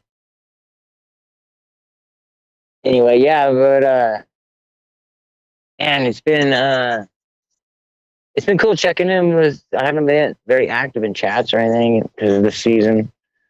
I was following Telegram group with its group pretty hard when it first came out, but then today I realized I was like, fuck, I haven't even checked out in like a month. I am so far behind in that conversation. I don't even know if I can get back into it. But I've been learning a lot. That's been good stuff over there. You guys talk about winter. You're like teasing me when you bring that up. Shit, I can't think about winter. It's so much. I got a whole nother round to do. It's crazy to think about too, because when you pull off a bunch of herb in the middle of the year, it feels like the year's done. Like, oh, we're done, right? No, that's right. Those are the old days. We still got the same thing to do. But I'm stoked. That's awesome, man. You guys got Crazy plenty of water. Jeez. after all the rain you guys had, you guys should be good, right? Like, you don't need rain for a while. Yeah, I'm definitely set. But as for California, yeah, I think we did pretty good.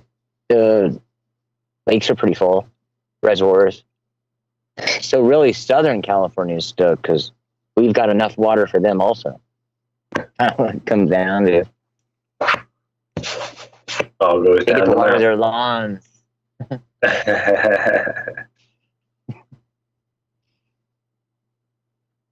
Yeah, that's crazy to me. That's like those people out in the desert in Arizona, Phoenix, who have grass lawns. What is wrong with you? You don't see them, too many of them, but they're out there. Yeah, that book Cadillac Desert, it's really good to check out. Talks about the history of like dam making and after World War II. Who was it? The two outfits, the Army Corps of Engineers and the other one just went crazy with all this money. We're gonna dam everything. It's like a little battle.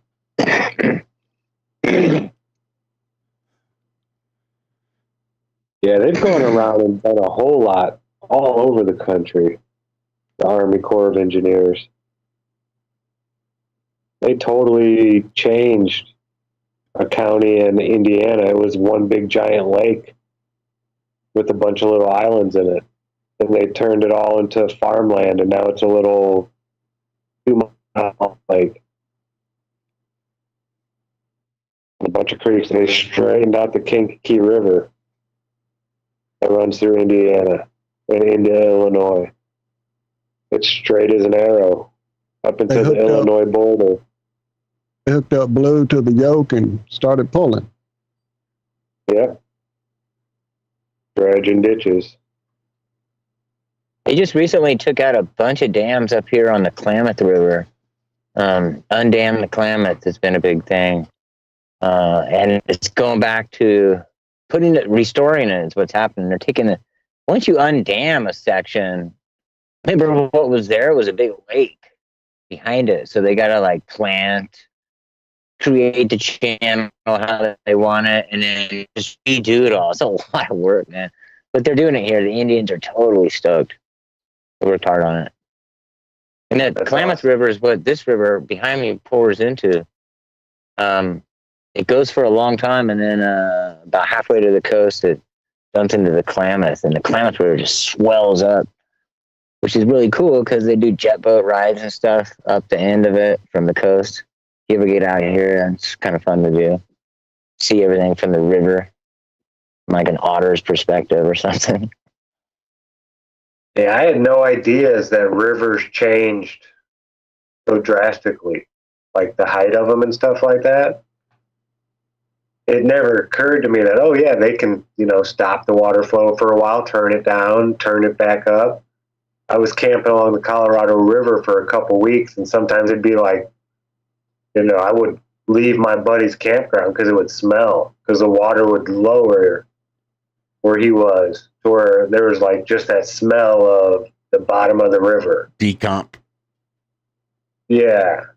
Yeah. But then we'd go back like 2 days later, and the river would be like way up again. It's like, how is the river changing that much when we ain't got a drop of rain? Like, oh, it depends on how much they let go through whatever dam and this and that and yada, yada, yada. Yeah, it was wild. They really conserve the water there in California, Arizona, places like that. Just let it a little bit out at a time, Don't let it all just go. So There's even a cotton field out in the middle of Arizona along the Colorado River. Freaking cotton field. Even in nature, it happens a lot faster than you'd think.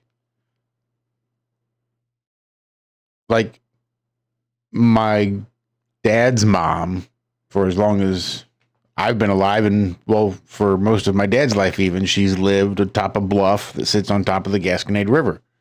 And you can look out across the river valley from atop this bluff and see the bend in the river and the farm fields across the river. And if you go right down to the very bottom of the bluff, it's kind of hard to see because you're like 200 feet up in the air, but right down there, there's like a little slough where the water, because the river comes down, it's like a little inlet where the water kind of backs up and it kind of feeds in. It's just this little stale, stagnant spot. And that's our little private river access. We load out right into the slough. We can paddle out into the river itself, into the main channel. Then right across is a nice little sandbar that's like one of the best in the county where everybody goes and likes to have their jet boats. I mean, it's been the same way for 45 years that I've been there. There's paintings of people that would visit my grandmother that they would paint this view. So it's probably been that way for 75 years. They used to use it as a log flume once upon a time when they were logging all the property in the Ozarks. They would haul it all up. This is right before my grandmother bought the property, haul the logs up, and right next to the bluff where the ground is just steep, they would just push all the logs right down into the water, push them out into the river, and float the logs down. But they would cut them up here, and right here on my grandma's property is where they'd get them into the river. And it's just a steep hill. You just slide them down the hill. So it's been this way with this river for who knows how long. And in the past, maybe 10 years, probably more like 5. With all of the farmers and landowners cutting down all the trees or letting the cattle just graze it right down to the river and take all of the vegetation away, there's nothing there to hold the dirt into place. So as the water comes down, it just starts to reshape the river. Well, now that little strip of land that would be between the slough and the main channel of the river was where I like to do all my camping. Well, that's getting washed away. It's gone. Well, it's not gone yet, but it's getting ready to break through. Like the bend in that river is just going to be huge. It's going to be taking out like acres and acres and acres of land. There are guys that are just dynamiting out the sides of their property for the limestone rock, and literally filling dump trucks up and driving it to the river's edge and dumping it in there, trying to save their acreage and trying to fight this river from overtaking and just washing his farmland completely away. And it's a losing battle, and he's just throwing money down the drain to do it. But it's sort of mind-boggling to have this picture in your head of what the land is, of what nature's done, and this is just the way things are. It's the rock, it's the stone, it's the trees, it's the soil, it's the water. This is the way it's created itself, and this is what it is. And then within a few years, it's completely different. It's very strange. The sandbar is almost non-existent. The slough will be non-existent. Like the river where it is now will be non-existent. The river is just going to go right up, basically to the bluff's edge. It's going to be the river right to the bluff. And that's scary because who knows how well that's going to hold up against that sort of erosion. How much erosion is it going to take before that house just comes crashing down into the water? We'll see. Here's the question. How many times has the river crossed back and forth? It's that where it is now. That's what valleys are. They just get churned up, it seems like. Or I don't know how long it takes a river to change its course. See, I don't know either. They can and will. I would have thought it would have been like I was watching the same thing.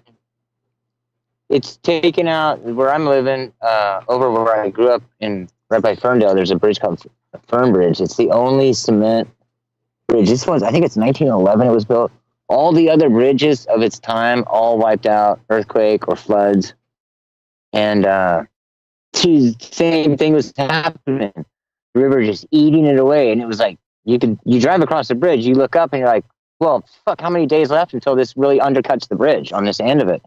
And as another year went by, they did nothing. Another year went by, I was like, wow, they're just, all that land is gone. And if it keeps on going, and then they finally started rocking it. And I was thinking, man, are they doing this on purpose?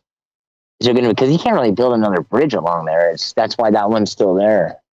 So it's crazy to watch the water do its wonders. It really is. especially at a dank farmland that's just ripe for the pickings.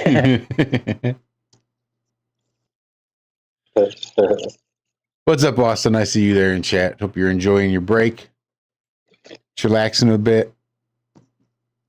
Hope you got clear skies, clear night, lots of customers, lots of patrons. What's up, Melodome?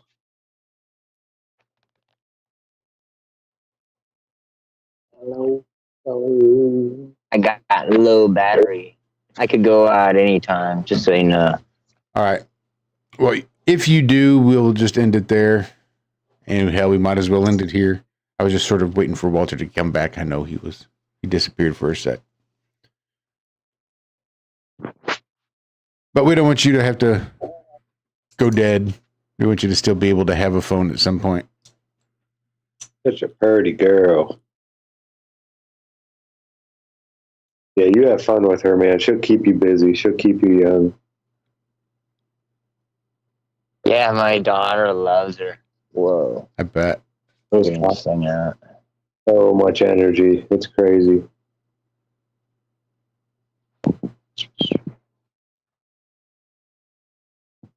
How old's Hank? Oh, dude. I'm not sure how old he was when I got him, but he's at least 10 years old now.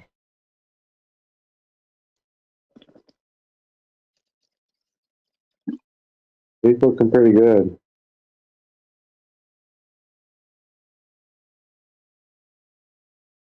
Yeah. He's got the arthritis a little bit, I think. He doesn't show it too much, but on the days when it's like a high index or whatever, he does kind of lay around a little bit more and ask Cami to get high a couple more times a day. Or he literally does jump up in her lap first thing in the morning and lay his head down, put his ear like right in front of her. Like, here, show me a hit. I think we read, I don't know about giving RSO to dogs or not. I think that might be a no. Or look into that a little bit more. Yeah, I would do Like know, how much they can handle. Very little. Right. I do know dispensaries have like the CBD stuff for the dogs, like literally like with glucosamine and all them other things like Lee was talking about earlier. But yeah, I don't think I've ever seen one that had actual THC content in it. I would think, you know, some dogs do and some dogs don't. It's how it was back in the day when I was around a bunch of people that would blow shotguns at their dogs. You know, some wanted it, some didn't, some would come for it, some didn't. I even had a cat named Nipsey at like probably 18. Me and my cousin Quentin had a cat that had just shown up at our trailer out in the middle of nowhere. So she was ours, and she was cool. Like every time we would fire it up, she'd come running and get in our lap and purr and rub and stuff, and then we'd blow it at her. You know, we weren't like, I saw people blowing it in their ears and shit like that. I'm like, if they want it, they'll get it. You don't have to force it in their fucking head. And she would. She'd chill with us, and then, you know, we'd order pizza, which was Pizza Hut back in those days. And then after the end of that, we would throw the crust down for her. We didn't, you know, probably know about the garlic thing, so that probably wasn't the best idea.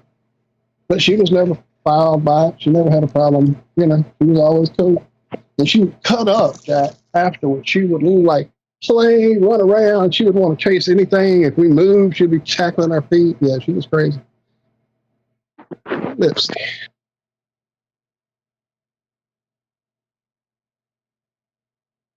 Thank you, Darrell. Coming and hanging out, brother. Total rookie. Yeah, absolutely, man. Hell, it's 9:30. I didn't realize we got this late. Michelle's gone to bed on me. I'm like, oh, wow. We've been at this a minute. Yeah. I was just going to say, I was waiting for you to kind of come back, and I was going to go ahead and wrap it up. Daryl's phone's about dead again, so. We done went through another battery. Darrell, thank you beyond words, my friend. And not just thank you for like things you've done that have helped and benefited this show and us as individuals in ways we can't conceive of, but everyone that you help and people that come to your place for these sweats and for these visions. And man, it's yeah, you know, we've talked on the phone about what you do out there, and dude, it's going to be something that when my soul is, I'm toting some shit I'm trying to get rid of right now, and like I'm working on it. It's really heavy, and I'm getting it off me. But yeah, when it's time for me to take those journeys, I will be there, my friend, without a doubt. Yeah, brother. And it's your heart. You'll be here, I bet. It's your heart that I'm thankful for. Your ability Absolutely. to not focus on the differences, but your ability to focus instead on the similarities and the things on which we agree. And saying, hey, here's these people that I've found that I'm willing to help, and you're doing it. And that's kind of the end of the story, end of the situation. What it's about. What was it? It's say if you're helping somebody and expecting something in return, that's not help. That's a business transaction or something to that effect. Totally. So it's your heart that I'm so thankful for, and I just really appreciate the fact that I've gotten to know you as much or as little as I have, and yeah, just the help you give the show and the community and humanity in general, I don't think can ever be quantified, and I just love that you don't seem to have any clue how appreciative I am. I know, man. I know. I appreciate you guys a lot too. Totally happening both ways. Well, thanks again for coming to hang out tonight. It was awesome to catch up. This dog is hungry. And needless to say, friend, anytime you have something, you just feel like you're in a chat with us and you're like, oh, I have a comment on that. This store never closed. Now, this one might be closed temporarily, but just a simple knock-in chat will get you right back in this one. Because we don't leave it full of people like we do the morning show. There's 48 people in there. I don't know how many's in there at this point. But, yeah, you definitely are always welcome. And just say the word. It doesn't have to be a whole show. It can be a 10-minute rant, a 20-minute tirade, a 45-minute prayer, whatever you need it to be. You're always welcome. Much love. Thanks, you guys. I will take you up on that. Please do. Good times. Good times. Big hugs to everybody there too, man. The family, the energy I feel every time I see you associating or whatever with them. It's just amazing. So yeah, big hugs all around. Big hugs all around, except those trimmers. Just give them a simple nod. Just nod at them. Tell them I said. Damn it.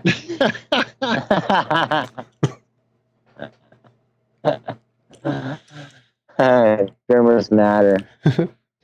Trimmers' lives matter. Trim lives matters. Wait, that could be read all kind of wrong. I heart trim. How about that? I know, that's what I'm saying. Trim lives might not be the way to go. A heart trim. Love you, man. Totally love you. Yeah, love you guys. Yeah, love you guys in chat. Take it easy, you guys. In the chat. And Cami. Big love from Flat Earth Farms. And Cambria. Right, Cambria. Big love there, too. Peace, Zack. Much love, Darrell. Much love, Darrell. Oh, I think that was his phone. I think he was trying to say goodbye. Maybe he hung up, but I know his phone was dying.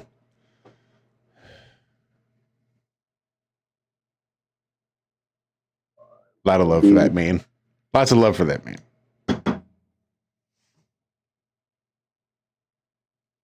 And lots of love for you guys in chat, too. Thanks for coming to hang out tonight. It's always a blast. Always a great way to round out my week.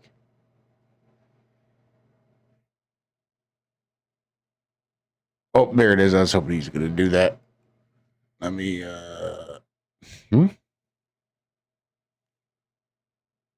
Sorry. Wait, what happened?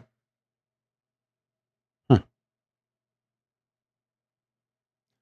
I thought I'd be able to pin Ray's comment, his link to the True Kings album, but it's not letting me pin it for some reason.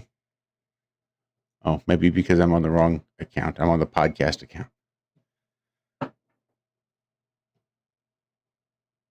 Wait for it. More than one way to skin a cat.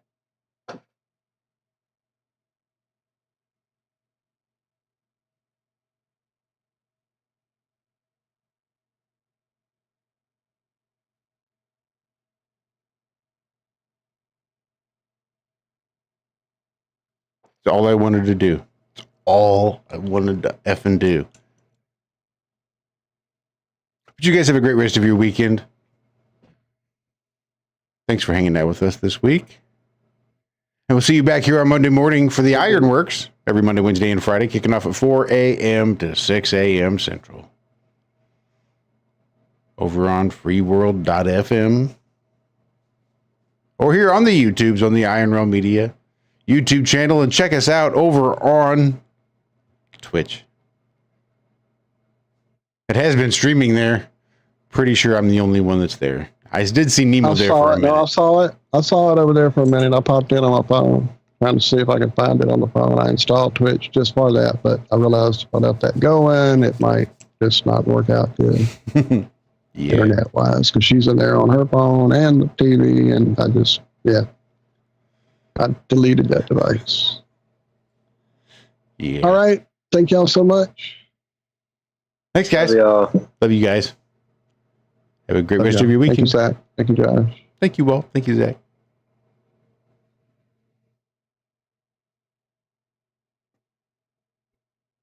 Whatever, Zach, you missed your cue. Love you guys.